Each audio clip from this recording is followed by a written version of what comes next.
أعوذ بالله من الشيطان الرجيم.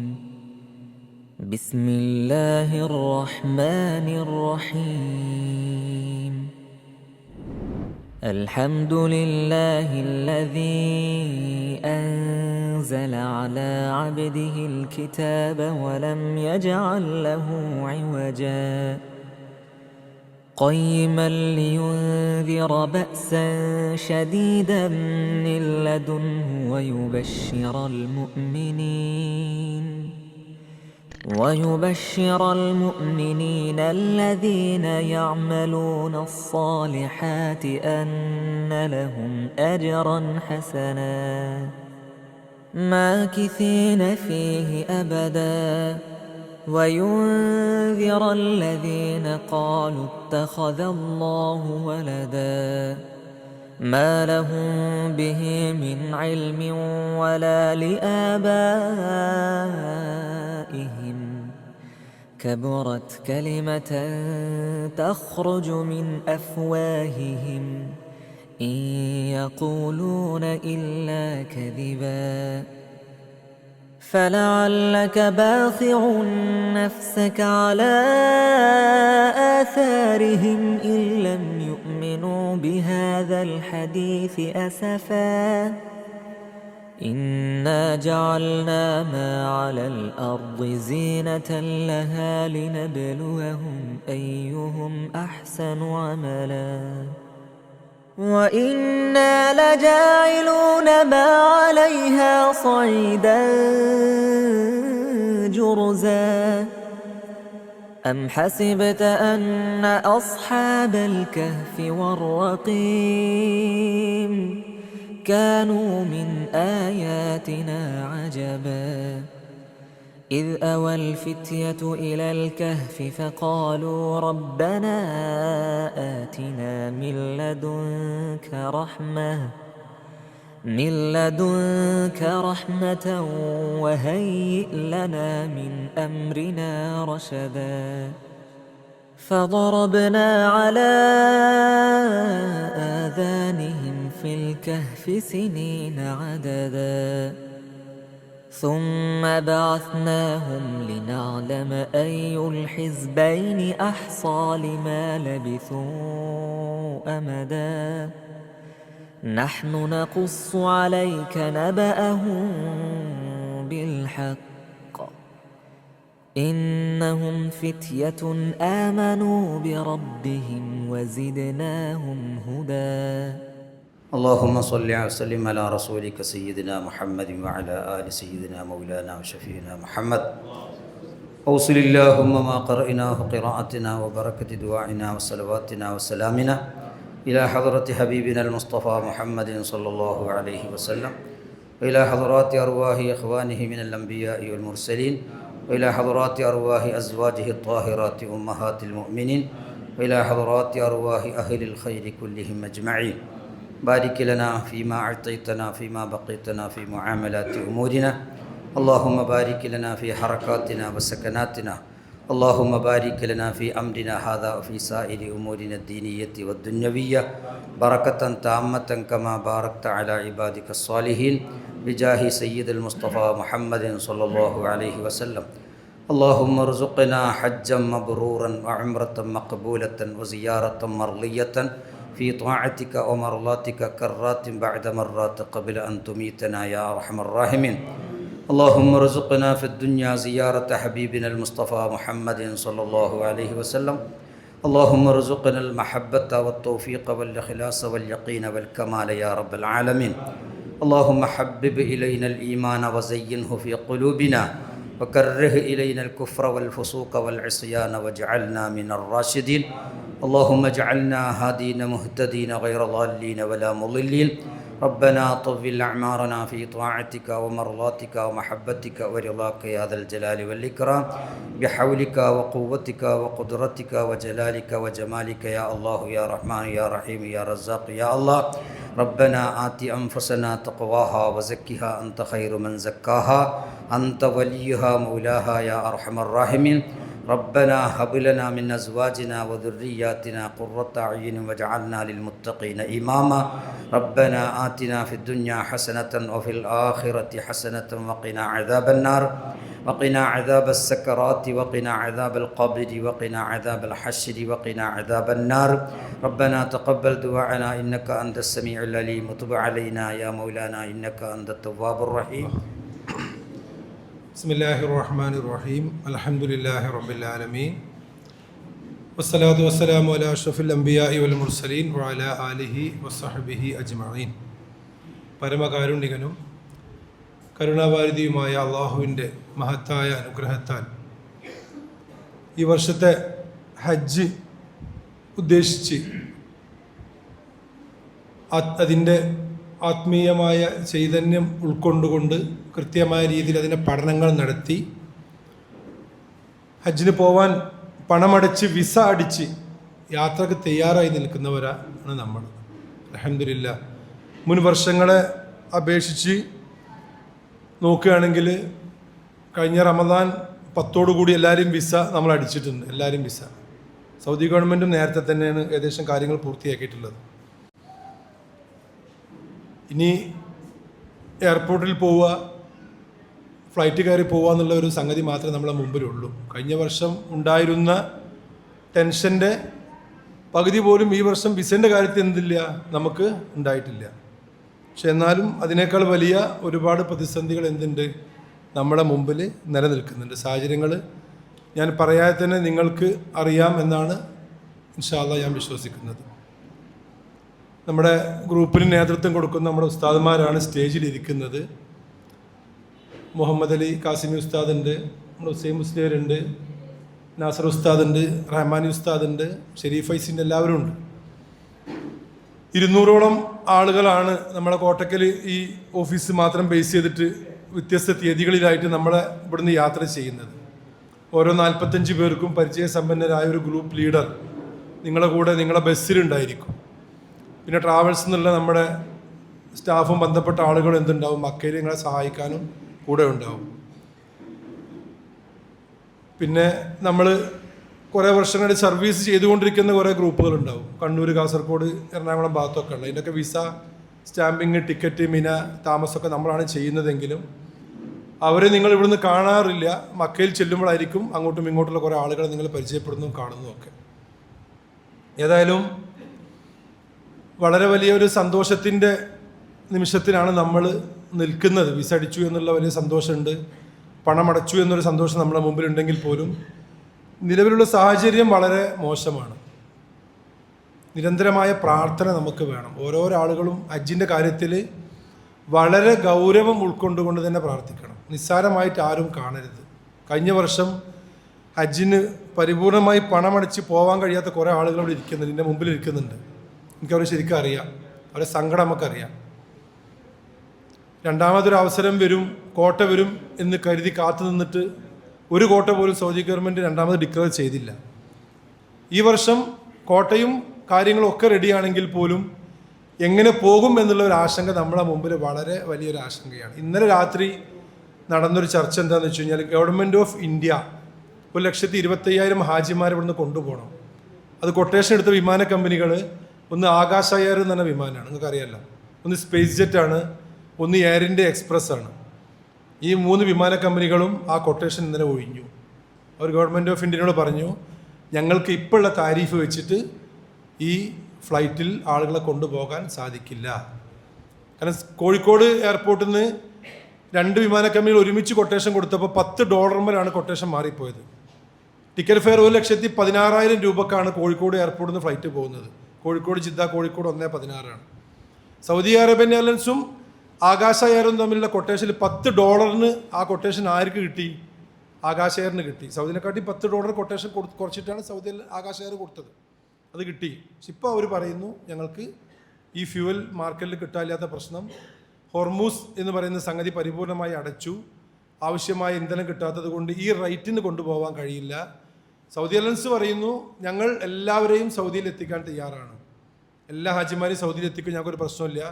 നിലവിലുള്ള തന്ന കൊട്ടേഷന് പുറമെ $250, ഇത് ഗവൺമെൻറ്റിനോട് പറഞ്ഞ സംഗതി കേട്ടോ, പ്രൈവറ്റിനോട് പറഞ്ഞതല്ല, $250 അഡീഷണൽ കൊടുക്കണം. ഒരു ഡോളറിന് നിന്ന് $94.50 വില. $250 തന്നെ 25,000 രൂപൻ്റെ അടുത്ത് ഒരു ഗവൺമെൻറ് ഹാജി എക്സ്ട്രാ കൊടുത്താലേ ഇനി എന്ത് ചെയ്യുള്ളൂ, അവർക്ക് പോകാൻ കഴിയുള്ളൂ. 3.25-4 ലക്ഷം രൂപയാണ് ഗവൺമെൻറ് വരുന്ന ചാർജ്. അസീസിയയിൽ മാത്രമാണ് താമസം, പിന്നെ മദീനയിലാണ് താമസം. ഭക്ഷണം ഹാജിമാർ സ്വന്തമായി കണ്ടെത്തണം. 49 പേർക്ക് ഒരു അമീർ എന്ന സംവിധാനം ഗവൺമെൻറ്റിലില്ല. നിങ്ങൾക്ക് അറിയില്ല, വ്യത്യാസങ്ങളൊക്കെ അറിയില്ല, പ്രൈവറ്റും ഗവൺമെൻറ്റും കൂടി ഇല്ല. അപ്പോൾ അതേ ഒരു ഭീഷണി നമ്മളെ മുമ്പിലും നിലനിൽക്കുന്നുണ്ട്. നമ്മൾ ടിക്കറ്റ് എല്ലാവരുടെ ഡേറ്റുകളും കൺഫേമാണ്. ഫ്ലൈറ്റും നമ്മളെടുത്തു, പൈസയും കൊടുത്തു, ടിക്കറ്റും ബ്ലോക്ക് ചെയ്ത് വെച്ചു. 26-ാം തീയതി നമ്മളെ ഗ്രൂപ്പുണ്ട്, 27-ന് ഗ്രൂപ്പുണ്ട്, 29-ന് ഗ്രൂപ്പുണ്ട്. പിന്നെ ഷോർട്ട് ടൈം ആയിട്ട് പോകുന്ന കുറേ ആളുകളുണ്ട്. സമയം കൂടുതൽ 35-38 ദിവസം വരെ മക്കയിൽ സ്പെൻഡ് ചെയ്യാൻ കഴിയാത്തത് കൊണ്ട് നമ്മളുമായി സഹകരിച്ച് വളരെ ഷോർട്ട് ടൈമായി പോയിട്ട് നമ്മൾ കുറേ സുഹൃത്തുക്കളുണ്ട്. അവരൊക്കെ ടിക്കറ്റ് നമ്മൾ എടുത്തു വെച്ചത്, എല്ലാം ടിക്കറ്റ് എടുത്ത് വിമാന കമ്പനിക്ക് ഫുള്ള് പൈസ കൊടുത്തതാണ്. ഇന്നലത്തെ ഒരു സാഹചര്യം വെച്ച് നോക്കുകയാണെങ്കിൽ ആ കടലിടുക്ക് വഴി ലോകത്തിൻ്റെ ഒരു ഭാഗത്തേക്കും ഒരു ഉൽപ്പന്നങ്ങളും കൊണ്ടുപോകാൻ ഞങ്ങൾ അനുവദിക്കില്ല എന്ന അമേരിക്കൻ്റെ വാശി നമുക്ക് വ്യക്തമായിട്ട് അറിയാമല്ലോ. അപ്പോൾ മുമ്പ് ചൈനയിലേക്കുള്ള കപ്പൽ പോവാം, ഇന്ത്യയിലേക്ക് പോവാം, ഫ്രാൻസിലേക്ക് പോവാം, തുർക്കിയിലേക്ക് പോവാം. ഇറാനുമായി നല്ല നയതന്ത്ര ബന്ധങ്ങൾ പുലർത്തുന്ന എല്ലാ കപ്പലുകളും ഞങ്ങൾ വിടും എന്ന രീതിയിലായിരുന്നു ഇറാൻ സ്വീകരിച്ച നിലപാട്. ഇന്ന് അമേരിക്ക പറഞ്ഞ അവർ അവിടെ നിന്ന് ഇങ്ങോട്ട് വിട്ടാലും ഇപ്പുറത്തുനിന്ന് ഞങ്ങളും വിടൂല. അതിനർത്ഥം ഒരു തുള്ളി എണ്ണ, പ്രധാനമായ ഉൽപ്പന്നങ്ങൾ, ഗ്യാസ്, ഒരു സാധനങ്ങളും ലോകത്തിൻ്റെ ഒരു മാർക്കറ്റിലേക്കും എത്തൂല. നമ്മുടെ നാട്ടിൽ പഴയ കാലത്ത് എന്തെങ്കിലും പ്രശ്നം ഉണ്ടായി കഴിഞ്ഞാൽ സംസാരിക്കാൻ കാരണന്മാർ, വലിയ തറവാട്ടുകാർ, കുടുംബങ്ങളൊക്കെ ഉണ്ടായിരുന്നു. നമ്മളങ്ങനെ ചെയ്യല്. എന്തെങ്കിലും വിഷയം ഉണ്ടായി കഴിഞ്ഞാൽ എന്ത് ചെയ്യും? നമ്മൾ ഇപ്പോഴാണ് പോലീസ് സ്റ്റേഷനും കോടതികളും ഒക്കെ കേസൊക്കെ കൊടുക്കാൻ തുടങ്ങിയത്. ഇപ്പോൾ എല്ലാവരും കേസ് കൊടുക്കുന്ന ആൾക്കാരാണല്ലോ. പണ്ട് കാലത്ത് അങ്ങനെയല്ല. നമ്മളെന്ത് ചെയ്യും? മഹല്ല് കാരണന്മാരെത്തും, നമ്മുടെ നാട്ടിലെ കുടുംബക്കാരെത്തും പോയിട്ട് ഒരു വിഷയം സംസാരിക്കുമ്പോൾ അവർ പറയും അത് ഇന്ന രീതിയിൽ ചെയ്യാമെന്ന് പറയുമ്പോൾ അത് തെറ്റാണെങ്കിൽ പോലും ആ ബഹുമാനം കൊടുത്ത് അംഗീകരിച്ചു എന്ന പാരമ്പര്യ രീതി നമ്മുടെ നാട്ടിലൊക്കെ ഉണ്ടായിരുന്നു. ലോകത്തും ആ ഒരു സിസ്റ്റം ഉണ്ടായിരുന്നു. ഇന്ന് ആരും വകവെക്കാത്ത ലോകത്ത് ആത്മീയ നേതാക്കളായ മാർപ്പാപ്പയെ പോലും ചീത്ത പറഞ്ഞുകൊണ്ട് കൊണ്ടുപോകുന്നൊരവസ്ഥയിലാണ് നമ്മുടെ അവസ്ഥ ഉള്ളത്. ലോകത്തിൻ്റെ അവസ്ഥ അങ്ങനെയാണ്. അപ്പോൾ ഇന്നലെ മുതൽ ക്രൈസിസ് വളരെ രൂക്ഷമാണ്. നമ്മളെ സഹായിക്കാൻ അള്ളാഹുവിന് മാത്രമേ സാധിക്കുള്ളൂ.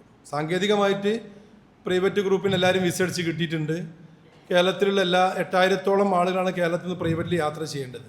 നമ്മളെ 800 ആളുകളടക്കം 8000-ഓളം ആളുകൾ യാത്ര ചെയ്യാനുള്ളതാണ്. വ്യത്യസ്തമായ കുറേ ഗ്രൂപ്പുണ്ടല്ലോ. പക്ഷെ എല്ലാവരുടെയും മുമ്പിലുള്ള പ്രശ്നം ഇതാണ്. ഇതിനാവശ്യമായ ഫ്യൂവലും കാര്യങ്ങളും വിമാന കമ്പനികൾക്ക് ലഭിച്ചിട്ടില്ലെങ്കിൽ നമ്മൾ തന്ന യാത്രാ ഷെഡ്യൂളുകൾ പരിപൂർണമായി നമ്മളെ കയ്യിൽ നിന്ന് തെറ്റിപ്പോകും. അപ്പോൾ വളരെ വലിയൊരു പ്രതിസന്ധി ഉണ്ട്.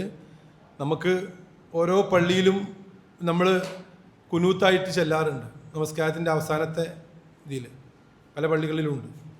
അതുപോലെ തന്നെ എല്ലാ പ്രാർത്ഥനകളിലും നമ്മൾ അവർക്ക് വേണ്ടി പ്രാർത്ഥിക്കുന്നുണ്ട്. പക്ഷേ നമ്മളിങ്ങനെ മനസ്സിലാക്കുമ്പോൾ പല പ്രാർത്ഥനകൾക്കും ഉത്തരമില്ല എന്ന രീതിയിലാണ് മനുഷ്യൻ്റെ കാട്ടിക്കൂട്ടലും സ്വഭാവങ്ങളും സംസാരങ്ങളും സാമ്പത്തിക ഇടപാടും ഇതൊക്കെ എന്താണ് അള്ളാഹുവിൻ്റെ ദുആക്ക് ഉത്തരമില്ലാത്ത കാര്യങ്ങളായി മാറുന്നു എന്ന് പറയുന്നത് പോലെ നമ്മളൊക്കെ നിരന്തരമായി പ്രാർത്ഥിച്ചു കൊണ്ടിരിക്കുന്നു. പക്ഷെ എന്തില്ല, ഒരു പരിഹാരം ലോകത്ത് കാണുന്നില്ല.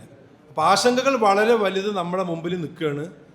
ഓരോ ഗ്രൂപ്പിന് കൊണ്ടുപോകുന്ന അമീറിനെ പരിചയപ്പെടാൻ എല്ലാ സംവിധാനങ്ങളും ഒക്കെ ഉണ്ടാവും. പക്ഷെ ചിലപ്പോൾ എന്തായിരിക്കും, 25-ാം തീയതി വൈകുന്നേരം 6 മണിക്ക് നിങ്ങൾ പോകേണ്ട ആളാണെങ്കിൽ 25-ാം തീയതി രാവിലേക്കാണ് നിങ്ങളോട് പറയുന്നത് ഇന്ന് എയർപോർട്ടിലേക്ക് വരണ്ട.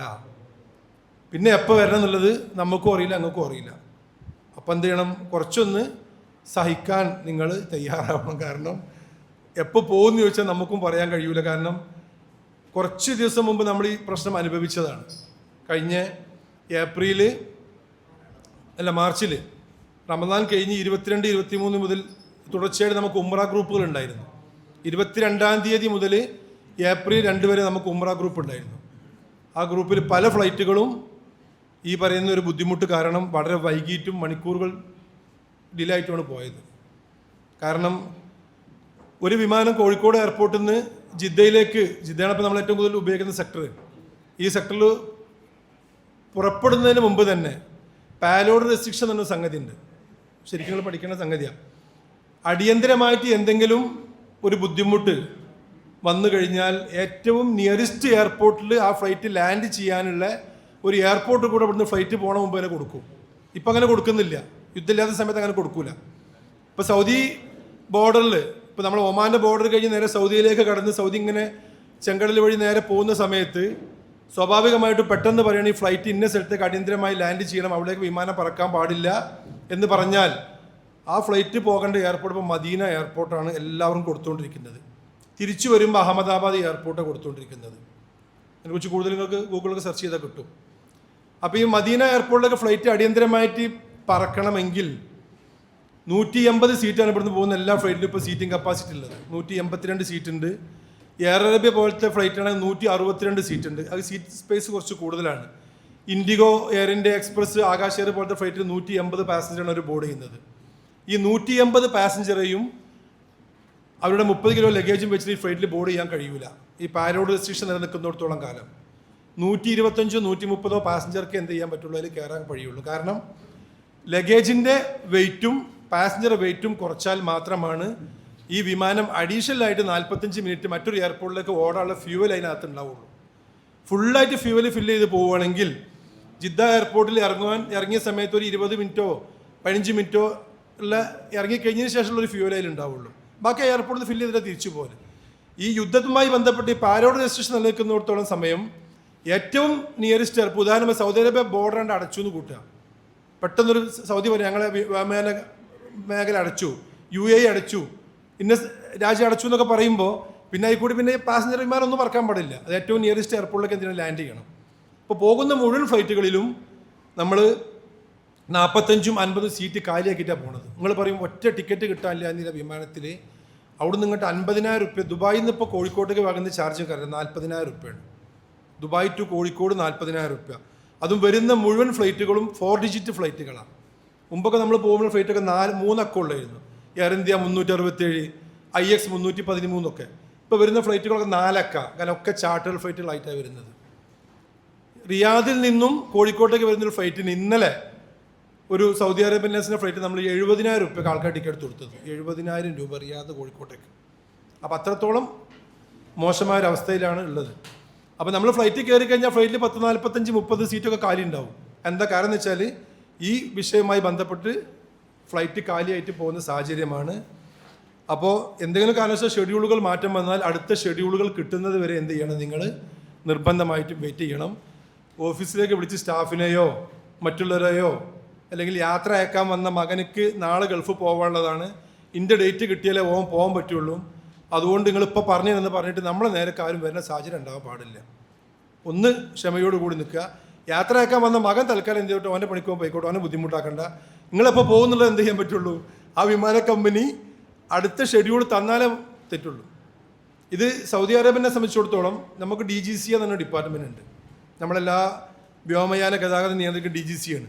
സൗദി നിയന്ത്രിക്കുന്ന ഗാക്ക എന്ന് പറയുന്ന കമ്പനിയാണ്. അപ്പോൾ സൗദി അറേബ്യയെ സംബന്ധിച്ചിടത്തോളം ഇവിടുന്ന് അങ്ങോട്ട് ഈ വിമാന കമ്പനി ഗാക്കക്ക് ഒരു പെർമിഷൻ കൊടുക്കണം.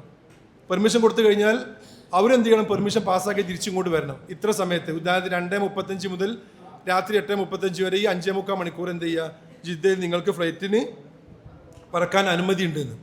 ഇതൊന്നും വ്യാഴം വെള്ളി പോലത്തെ ദിവസങ്ങളൊക്കെ ആണെങ്കിൽ സ്വാഭാവികമായിട്ടും ഫ്ലൈറ്റ് ക്യാൻസലേഷൻ വന്നു കഴിഞ്ഞാൽ ഈ ഗാക്കൻ്റെ പെർമിഷനും കാര്യമൊന്നും പെട്ടെന്ന് കിട്ടൂല. അപ്പോൾ ഇപ്പോൾ നമ്മൾ തരുന്ന ഡേറ്റുകൾ നമ്മൾ ടിക്കറ്റിന് പൈസ അടച്ച് നിങ്ങളുടെ ഷെഡ്യൂൾ കൃത്യമാക്കിയ ഡേറ്റ് അങ്ങ് തരുന്നത്. എല്ലാ ഡേറ്റുകളും കൃത്യമായിരിക്കും. എന്തെങ്കിലും കാരണവശാൽ അങ്ങോട്ടോ ഇങ്ങോട്ടോ മാറ്റം വന്നു കഴിഞ്ഞാൽ ആ വരുന്ന ബുദ്ധിമുട്ടിന് എന്ത് ചെയ്യണം, നിങ്ങൾ പരിപൂർണമായി നമ്മളെ കമ്പനിയുമായി സഹകരിക്കണം. നിങ്ങളെപ്പോലെ ഈ സംഗതിയിൽ ഉറക്കമൊഴിച്ച് നിസ്സഹായരായി നിൽക്കുന്ന ആൾക്കാരാണ് ഞങ്ങൾ. ഞങ്ങൾക്കും പ്രത്യേകമായിട്ട് എന്തില്ല, ഈ വിഷയത്തിൽ പ്രത്യേകമായി തന്നെ ഒന്നും ചെയ്യാനില്ല. അപ്പോൾ അങ്ങനത്തെ എന്തെങ്കിലും പ്രശ്നങ്ങൾ വരികയാണെങ്കിൽ എന്ത് ചെയ്യുക, നിങ്ങൾ പരിപൂർണമായി സഹകരിക്കുക. യാത്ര 100% ഉറപ്പാണ്, ഒരു ബുദ്ധിമുട്ടും വരില്ല. ഫ്ലൈറ്റ് പോകുന്നുണ്ടെങ്കിൽ എല്ലാവരെയും കൊണ്ടുപോകും. പക്ഷേ ഷെഡ്യൂളുകൾ എന്താവാം, അങ്ങോട്ടും ഇങ്ങോട്ടും മാറ്റം വരാം. തിരിച്ചു വരുമ്പോഴും അതാ തന്നെ സാഹചര്യം. കാരണം ജൂൺ 1, 5 ഉള്ളിൽ നമ്മളെ ഹാജിമാരൊക്കെ മടങ്ങിപ്പോരും. നമ്മളിപ്പോൾ ഏപ്രിൽ 25, 27 പോകുന്ന എല്ലാവരും 40 ദിവസം 38 ദിവസമായിട്ട് ജൂൺ 5 ഉള്ളിൽ ഹജ്ജ് കഴിഞ്ഞാൽ മടങ്ങിപ്പോരും. ഇത് ലോകത്തെ ഏറ്റവും വലിയ പ്രതിസന്ധിയാണ്. കാരണം ആ ജിദ്ദ എയർപോർട്ടിൽ നിന്ന് ലോകത്തിൻ്റെ എല്ലാ ഭാഗത്തേക്കും 42ഓളം മുസ്ലിം രാഷ്ട്രങ്ങൾക്ക് പുറമേയുള്ള സ്ഥലക്കും എന്ത് ചെയ്യണം, വിമാനങ്ങൾ ഓടിക്കൊണ്ടിരിക്കണം. അവിടെയൊക്കെ ഈ വിഷയം വരുമ്പോൾ സ്വാഭാവികമായിട്ട് എന്ത് ചെയ്യും, ഷെഡ്യൂളുകൾ തെറ്റും. അപ്പോൾ സാഹചര്യങ്ങൾ എന്താണ്, വളരെ മോശമാണ് നമ്മുടെ മുമ്പുള്ള സാഹചര്യം. വിസ അടിച്ചെന്ന് കരുതിയിട്ട് ഒരിക്കലും പോവാൻ കഴിയും എന്ന സാഹചര്യം ഇല്ല. എല്ലാത്തിനും പരിഹാരം കാണുന്നവൻ ഖാലിഖായ റബ്ബ് മാത്രമാണ്. അള്ളാഹുവോട് നിരന്തരമായി പ്രാർത്ഥിക്കുക. നമ്മളിതിൽ നിസ്സഹായരാണ്, നമ്മൾക്കൊരു കഴിവില്ലാത്തവരാണ്. നമ്മൾക്ക് ഒരുപാട് ബന്ധങ്ങളുണ്ടാവും, സ്വാധീനം ഉണ്ടാവും. നമ്മളിങ്ങനെ രണ്ട് കാലം നടക്കുമ്പോൾ നമുക്ക് തോന്നും പലതും ചെയ്യാൻ കഴിയുന്നു. പക്ഷെ രോഗം വന്നാൽ അറിയാം, നമ്മളെ സ്ഥലത്തിരിക്കുമ്പോൾ ഞാൻ വളരെ നിസ്സാരക്കാരനാണ്. നമ്മുടെ മുമ്പിലൂടെ കുറേ ആളുകൾ പോകുമ്പോൾ അവരോടൊന്നും വിഷ് ചെയ്യാൻ പോലും കഴിയാത്തൊരവസ്ഥയും നമുക്ക് ജീവിതത്തിൽ ഉണ്ടായിട്ടുണ്ടാവും. അപ്പോഴേ നമ്മളെ നിസ്സാരത നമുക്ക് ബോധ്യപ്പെടുള്ളൂ. ഒരു കഴിവും നമുക്ക് ആർക്കും ഇല്ല. പടച്ചവൻ്റെ സഹായം കിട്ടിയാൽ മാത്രം എല്ലാ കാര്യങ്ങളും നടന്നു പോകുന്ന സംഗതി മാത്രമേ ഉള്ളൂ. അപ്പോൾ ഹജ്ജിനൊരുങ്ങിയ ഒരു ആജി എന്ന രീതിയിൽ പ്രത്യേകമായി ശ്രദ്ധിക്കേണ്ട കാര്യം, സംസാരത്തിലൊക്കെ സൂക്ഷ്മത പുലർത്തണം എന്ന് പറഞ്ഞ പോലെ ഇങ്ങനത്തെ സാങ്കേതികമായ ബുദ്ധിമുട്ടുകൾ വരുമ്പോൾ നിർദ്ദേശങ്ങൾ കിട്ടുമ്പോൾ എന്ത് ചെയ്യുക, കൃത്യമായിട്ട് നിങ്ങളത് ഉൾക്കൊള്ളാൻ തയ്യാറാകും. ഈ കാര്യങ്ങളൊക്കെ നിങ്ങൾ പരിപൂർണമായിട്ട് കേൾക്കും. ഇതൊക്കെ വീട്ടിലിരിക്കുന്ന നിങ്ങളുടെ മക്കളുണ്ടാവും, കുട്ടികളുണ്ടാവും, ബന്ധപ്പെട്ടവരുണ്ടാവും, ഒക്കെ ഉണ്ടാവും. അപ്പോൾ ഒരു ഓഫീസിലേക്ക് എന്ത് ചെയ്യും, സ്വാഭാവികമായിട്ടും ഒരു നിങ്ങൾ വിളിക്കുന്നതിന് പറയും, ഞാൻ ഒന്ന് വിളിച്ചോട്ടെ, തന്നെ ഒരു പേരക്കുട്ടി വിളിക്കും, ഒരു ജ്യേഷ്ഠൻ്റെ മോനെ വിളിക്കും, ഒരു മുത്താപ്പാൻ്റെ മോനെ വിളിക്കും. ഇതൊക്കെ ഫോൺ എടുക്കുന്ന ഒരാളായിരിക്കും ഒരു ഓഫീസിൽ, അല്ലെങ്കിൽ രണ്ടാളായിരിക്കും. അപ്പോൾ എന്ത് ചെയ്യുക, സംസാരിച്ച് അല്ലേ, ചിലപ്പം സംസാരിക്കുന്ന ആളുടെ ഭാഷ എന്തെങ്കിലും ബുദ്ധിമുട്ടാണെങ്കിൽ ഇയാൾ എന്തെങ്കിലും പറയും, സ്റ്റാഫ് അങ്ങോട്ട് എന്തെങ്കിലും പറയും. പിന്നെ നിങ്ങൾ ഗ്രൂപ്പിൻ്റെ ഉത്തരവാദിത്തപ്പെട്ട ആൾക്കാരെ വിളിച്ച് പറയും, അവൻ അങ്ങനെ എന്നോട് പറഞ്ഞു. അപ്പോൾ ആ സാഹചര്യം ഒന്നും ഉണ്ടാക്കുന്നത് എല്ലാ 45 പേരും 40 പേരും പോകുമ്പോൾ ആ ഗ്രൂപ്പിൻ്റെ അമീറന്മാരെ ബേസ് ചെയ്തിട്ട് വാട്സപ്പ് ഗ്രൂപ്പ് ക്രിയേറ്റ് ചെയ്യും.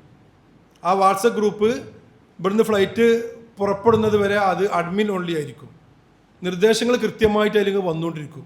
ഇന്ന സമയത്ത് എയർപോർട്ടിൽ എത്തണം, ഫ്ലൈറ്റിന് പ്രശ്നങ്ങളൊന്നുമില്ല. അപ്പോൾ വാട്സപ്പ് ഗ്രൂപ്പ് എന്ത് ചെയ്യുക, കൃത്യമായി തന്നെ ശ്രദ്ധിക്കുക. ഇപ്പോൾ 25-ാം തീയതി പോകാനുള്ള ആൾക്കും 27-ാം തീയതി പോകാനുള്ള ആൾക്കും 29-ാം തീയതി പോകാനുള്ള ആൾക്കാർക്കും നേരത്തെ പോകുന്ന ആൾക്കാർക്കും ഒക്കെ എന്തുണ്ടാവും, ഓരോരോ വാട്സപ്പ് ഗ്രൂപ്പ് ഉണ്ടാവും. ആ വാട്സപ്പ് ഗ്രൂപ്പിൽ ട്രാവൽസിൻ്റെ 1-2 സ്റ്റാഫ് ഉണ്ടായിരിക്കും, നമ്മൾ അമീറന്മാരും ഉണ്ടായിരിക്കും. അപ്പോൾ നിങ്ങൾക്ക് ഓരോ സമയത്തും എന്തുണ്ടാവും, നടക്കുന്ന ഓരോ സംഗതികളും ലൈവ് അപ്ഡേഷനായിട്ട് എന്ത് ചെയ്യും, ആ വാട്സപ്പിൽ കൃത്യമായി തന്നെ ലഭിക്കും. ആ നിർദ്ദേശങ്ങൾക്കനുസരിച്ച് എന്ത് ചെയ്യുക, നിങ്ങൾ കാര്യങ്ങൾ പരിപൂർണമായി തന്നെ പാലിക്കാൻ തയ്യാറാകും. പിന്നെ ഞാൻ മുമ്പ് പറഞ്ഞതുപോലെയുള്ള പ്രശ്നങ്ങൾ നമ്മൾ കഴിഞ്ഞ റമദാനിന് മുമ്പ് ഹജ്ജുമായി ബന്ധപ്പെട്ട മുന്നൊരുക്കം എന്ന വിഷയം സംസാരിക്കാൻ വേണ്ടി ഒരുമിച്ച സമയത്ത് ഈ പ്രശ്നങ്ങൾ നമ്മളെ മുമ്പിലില്ല. അപ്പോൾ വിസ അടിക്കുക എന്നുള്ള സാങ്കേതികത്വം മാത്രമേ നമ്മളെ മുമ്പിലുള്ളായിരുന്നു. അപ്പോൾ ആ വിസ അടിച്ചു കഴിഞ്ഞെങ്കിലും അതിനേക്കാൾ രൂക്ഷമായ പ്രതിസന്ധി ഉള്ളത് കൊണ്ടാണ് കാര്യങ്ങൾ നിങ്ങളുമായിട്ട് നേരിട്ട് ഷെയർ ചെയ്യുന്നത്. ഈ വിഷയത്തെക്കുറിച്ച് എന്നേക്കാൾ നന്നായി മനസ്സിലാക്കിയ ആൾക്കാരേക്കും നിങ്ങൾ എന്ന് ഞാൻ മനസ്സിലാക്കുന്നു. അപ്പോൾ അത് അതിൻ്റേതായ ഗൗരവത്തിൽ തന്നെ ഉൾക്കൊണ്ടുകൊണ്ട് നിങ്ങൾ എന്ത് ചെയ്യുക, സഹകരിക്കാൻ തയ്യാറാകും. പിന്നെ ഇൻഷാ അല്ലാഹ് നമ്മൾ മുമ്പ് പറഞ്ഞ ഷെഡ്യൂൾ പ്രകാരം മക്കയിലേക്കാണ് നമ്മളെ യാത്ര പോകുന്നത്. യാത്രയിൽ ചെയ്യേണ്ട കാര്യങ്ങൾ, കുളി, ഇഹ്റാം, ഹജ്ജുമായി ബന്ധപ്പെട്ട പ്രധാനപ്പെട്ട ക്ലാസ്സുകൾ നമ്മൾ ചീഫ് അമീർ കാസിമി ഉസ്താദ് വിശദമായി തന്നെ പറഞ്ഞു തരും. അതുപോലെ തന്നെ ഉച്ചയ്ക്ക് ശേഷമുള്ള സെക്ഷനിൽ അതുമായി ബന്ധപ്പെട്ട മിന, അറഫ, മുസ്തലിഫ പോലത്തെ കാര്യങ്ങളും മറ്റുമൊക്കെ നമ്മളെ റഹ്മാനി ഉസ്താദ് വിശദമായി തന്നെ വിശദീകരിച്ച് തരും. ഞാനിതിൻ്റെ യാത്രാ ഷെഡ്യൂളുകൾ മാത്രം പറഞ്ഞുകൊണ്ട് പെട്ടെന്ന് ഇൻഷാ അല്ലാഹ് അവസാനിപ്പിക്കും. കോഴിക്കോട് എയർപോർട്ടിൽ നിന്നാണ് കൂടുതൽ ആളുകളെയും യാത്ര. കുറച്ച് ആൾക്കാർ പിന്നെ വൈകി വരുന്നവരും മറ്റൊക്കെ കൊച്ചി, അങ്ങനെ മാറ്റങ്ങളുണ്ട്. അപ്പോൾ ഈ പറഞ്ഞ ഷെഡ്യൂൾ പ്രകാരം മക്കയിലേക്കായിരിക്കും നമ്മൾ ഇൻഷാ അല്ലാഹ് ആദ്യമായി തന്നെ പോകുന്നത്. വീട്ടിൽ നിന്ന് ഇറങ്ങേണ്ട സമയം എങ്ങനെയാണെന്നുള്ളത് നിങ്ങളാണ് തീരുമാനിക്കേണ്ടത്. എയർപോർട്ടിൽ എത്തേണ്ട സമയം ഗ്രൂപ്പ് പറഞ്ഞു തരും. അപ്പോൾ നിങ്ങൾ ചോദിക്കും, വീട്ടിൽ നിന്ന് നിങ്ങൾ എപ്പോഴും ഇറങ്ങേണ്ടതെന്ന് ചോദിക്കും. നിങ്ങൾ വീട് എവിടെ നിന്ന്, എല്ലാവരും വീടും എവിടെ നമുക്കറിയില്ലല്ലോ. അതുകൊണ്ട് വീട്ടിൽ നിന്ന് എയർപോർട്ടിലേക്ക് എത്ര ദൂരമുണ്ട് നിങ്ങൾ തീരുമാനിക്കുക. എയർപോർട്ടിൽ എത്തേണ്ട സമയം നമ്മൾ പറഞ്ഞു തരും. ആ സമയം നോക്കിയിട്ട് നിങ്ങൾ എന്ത് ചെയ്യുക, എയർപോർട്ടിൽ എത്തുക. അത് ആ സമയത്ത് തന്നെ കൃത്യമായി തന്നെ എത്തുക, വൈകരുത്. ഇനി മുതൽ നമുക്ക് എന്ത് ചെയ്യണമെന്ന് വെച്ചാൽ ജീവിതത്തിൽ സമയനിഷ്ഠ എന്ന് പറഞ്ഞ സംഗതി നിർബന്ധമായിട്ട് ഉണ്ടാവണം. അതൊരു മനുഷ്യൻ്റെ ജീവിതത്തിൽ അത്യാവശ്യമാണ്.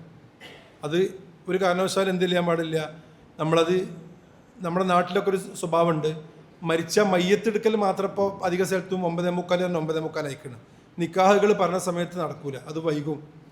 പാർട്ടി യോഗങ്ങൾ, പ്രത്യേകിച്ച് നമ്മളെ മുസ്ലിം ലീഗിൻ്റെ യോഗമൊക്കെ നമ്മൾ പറയുമ്പോൾ 10 തന്നെ 12 തുടങ്ങില്ല. ചില പാർട്ടിക്കാരൊക്കെ അങ്ങനെ ഉണ്ടാവും. അപ്പോൾ സ്വാഭാവികമായിട്ടും ആ രീതിയിലൊക്കെ വളർന്നു വന്ന ആൾക്കാരെ നമ്മൾ, പക്ഷെ നമുക്ക് എന്തായിരിക്കും ഇനി അങ്ങനെയല്ല. നമ്മുടെ സിസ്റ്റങ്ങൾ എല്ലാം ടൈം ടു ടൈം ആയിരിക്കും. 10 മണിക്ക് എയർപോർട്ടിൽ എത്താൻ 10 മണിക്ക് നിങ്ങൾ കൃത്യമായിട്ട് എത്തണം. സിയാറത്തിന് പോകാൻ വേണ്ടി ബസ് രാവിലെ ലോബിയിൽ 9 മണിക്ക് വരുന്ന ഞങ്ങൾ 9 മണിക്ക് തന്നെ കുളിച്ച് ഫ്രഷായി ലോബിയിൽ ഇറങ്ങി നിൽക്കണം. ബസ് ചിലപ്പോൾ 9:00 വരാം, 9:45 വരാം. പക്ഷേ നിങ്ങൾ എന്ത് ചെയ്യണം, സമയം കൃത്യമായി തന്നെ പാലിക്കാൻ തയ്യാറാവണം. അപ്പോൾ ഗ്രൂപ്പിൽ വരുന്ന നിർദ്ദേശപ്രകാരം കൃത്യമായ സമയം പാലിച്ചുകൊണ്ട് എന്ത് ചെയ്യുക, നിങ്ങൾ ഇൻഷാ അല്ലാഹ് എയർപോർട്ടിൽ നിങ്ങൾ കൃത്യമായി തന്നെ എത്തുക. മക്കയിലേക്കാണ് നമ്മൾ ആദ്യമായി തന്നെ പോകുന്നത്. ജിദ്ദ എയർപോർട്ടിൽ നിന്ന് മുമ്പത്തെ കണക്ക് പ്രകാരം 5 മണിക്കൂർ 45 മിനിറ്റ് ആയിരുന്നു ഫ്ലൈറ്റിൻ്റെ റണ്ണിങ് ടൈം. ഇപ്പോൾ ചില ഫ്ലൈറ്റുകളൊക്കെ 6 മണിക്കൂർ 20 മിനിറ്റ് പിടിക്കുന്നുണ്ട്. ചില ഫ്ലൈറ്റ് 7 മണിക്കൂർ 10 മിനിറ്റ് പിടിക്കുന്നുണ്ട്. എങ്ങനെ പോകുന്നതെന്നുള്ളത് എന്നെ സംബന്ധിച്ചിടത്തോളം സിവിൽ ഏവിയേഷൻ കോഴ്സ് ഒന്നും കൂടുതൽ പഠിക്കാത്തവർക്ക് ഇതിനെപ്പറ്റി അറിയില്ല. സംഗതി അവിടെ എത്തുന്നുണ്ട് ഏതായാലും. അപ്പോൾ സ്വാഭാവികമായിട്ടും വളരെ ലേറ്റായിട്ട് പോകുന്ന ഫ്ലൈറ്റുകളുണ്ട്, കുറേ റൺ ചെയ്ത് ദൂരം, കാരണം ഓരോ പറക്കുന്നതിന് ഓരോ പരിധികളുണ്ടല്ലോ. അപ്പോൾ അതൊക്കെ വെച്ചിട്ട് ഉള്ള സമയം നമ്മൾ മക്കയിൽ ഇൻഷാ അല്ലാഹ് എത്തും. മക്കയിൽ അമ്മു പറഞ്ഞ പോലെ തന്നെ ഹറമിൻ്റെ തൊട്ടടുത്ത് ഓരോ ജമാഅത്തിനും വരാൻ പറ്റുന്ന രീതിയിൽ കോഡ് ഷെയർ, ഒരു റൂമിൽ 4 പേര് താമസിക്കുന്ന രീതിയിൽ പുരുഷന്മാർ വേറെയും സ്ത്രീകൾ വേറെയും, കാണൽ അനുവദനീയമായ തൊട്ടാൽ പോലും മുറിയാത്ത ആളുകളാണെങ്കിൽ ഫാമിലി റൂമായിട്ട് 4 പേർക്ക് തരാൻ പറ്റുന്ന രീതിയിലുള്ള റൂം എന്തുണ്ടാവും മക്കയിലും മദീനയിലും നമ്മൾ സെറ്റാക്കിയിട്ട് ഓരോ ആളുകൾക്കും നമ്മൾ നൽകിയിട്ടുണ്ടാവും. കുടുംബമായി തന്നവർ കുടുംബമായി തന്നെ യാത്ര ചെയ്യുള്ളൂ. അത് ഒരേ ഫ്ലൈറ്റ് ആയിരിക്കും, ഒരേ ബസ്സായിരിക്കും, അതിലൊന്നും ആരും ആശങ്കപ്പെടേണ്ട. അപ്പോൾ ഒരാൾ ആദ്യം പാസ്പോർട്ട് തന്നു, പിന്നെ ഒരാൾ 2 ആഴ്ച കഴിഞ്ഞ് തന്നു, ഞങ്ങൾക്ക് ഒരുമിച്ച് വേണമെന്ന് ഓഫീസിൽ പറഞ്ഞിട്ടുണ്ടെങ്കിൽ അവരെ ഫ്ലൈറ്റ് ഒന്നായിരിക്കും, അവരെ ബസ് ഒന്നായിരിക്കും, അവരൊരു അമീറിൻ്റെ കീഴിലേക്കാരം യാത്ര പരിപൂർണമായി പോകുന്നത്. അങ്ങനെ തന്നെ ശ്രദ്ധിക്കുക. ആദ്യം നമ്മൾ പോകുന്നത് മാരിയറ്റ് എന്ന് പറയുന്ന ഹോട്ടലിലേക്കാണ്, ഹറമിനടുത്തുള്ള മാരിയറ്റ്. അത് മലിക് ഫഹദ് എന്ന് പറയുന്ന ഒരു ഗേറ്റ് ഉണ്ട് ഹറമിൻ്റെ, അബ്ദുൽ അസീസ് മലിക് ഫഹദ്, 79 നമ്പർ ഗേറ്റ്. ആ ഗേറ്റിനോട് ചാരിയിട്ടാണ് മാരിയറ്റ് എന്ന ഹോട്ടലുള്ളത്.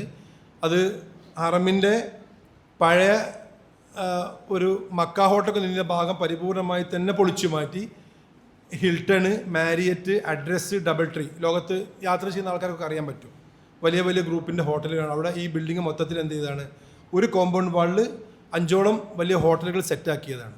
അപ്പോൾ അതിൽ മാരിയറ്റിലായിരിക്കും നമ്മുടെ താമസം ഉണ്ടായിരിക്കുക. നേരത്തെ പറഞ്ഞ പോലെ തന്നെ മാരിയറ്റ് ഒരു 5 സ്റ്റാർ ഹോട്ടലാണ്. പക്ഷേ 5 സ്റ്റാർ ഹോട്ടലാണെങ്കിലും നമ്മൾ കൊടുക്കുന്നത് ഫുഡ് എന്താണ്, അറേബ്യൻ 5 സ്റ്റാർ മെനു അല്ല നമ്മൾ കൊടുക്കുന്നത്, കേരള ഫുഡ് നമ്മൾ കൊടുക്കുന്നത്. കാരണം നമ്മൾ ആജിമാർക്ക് അതേ കഴിക്കാൻ കഴിയുകയുള്ളൂ. 10 മണി കഴിഞ്ഞാൽ ഒരു ചെറിയ അരിക്കഞ്ഞി കിട്ടുമോ എന്ന് ചോദിക്കണേ ആജിമാരാണ് കൂടുതൽ ഇവിടെ ഉള്ളത്.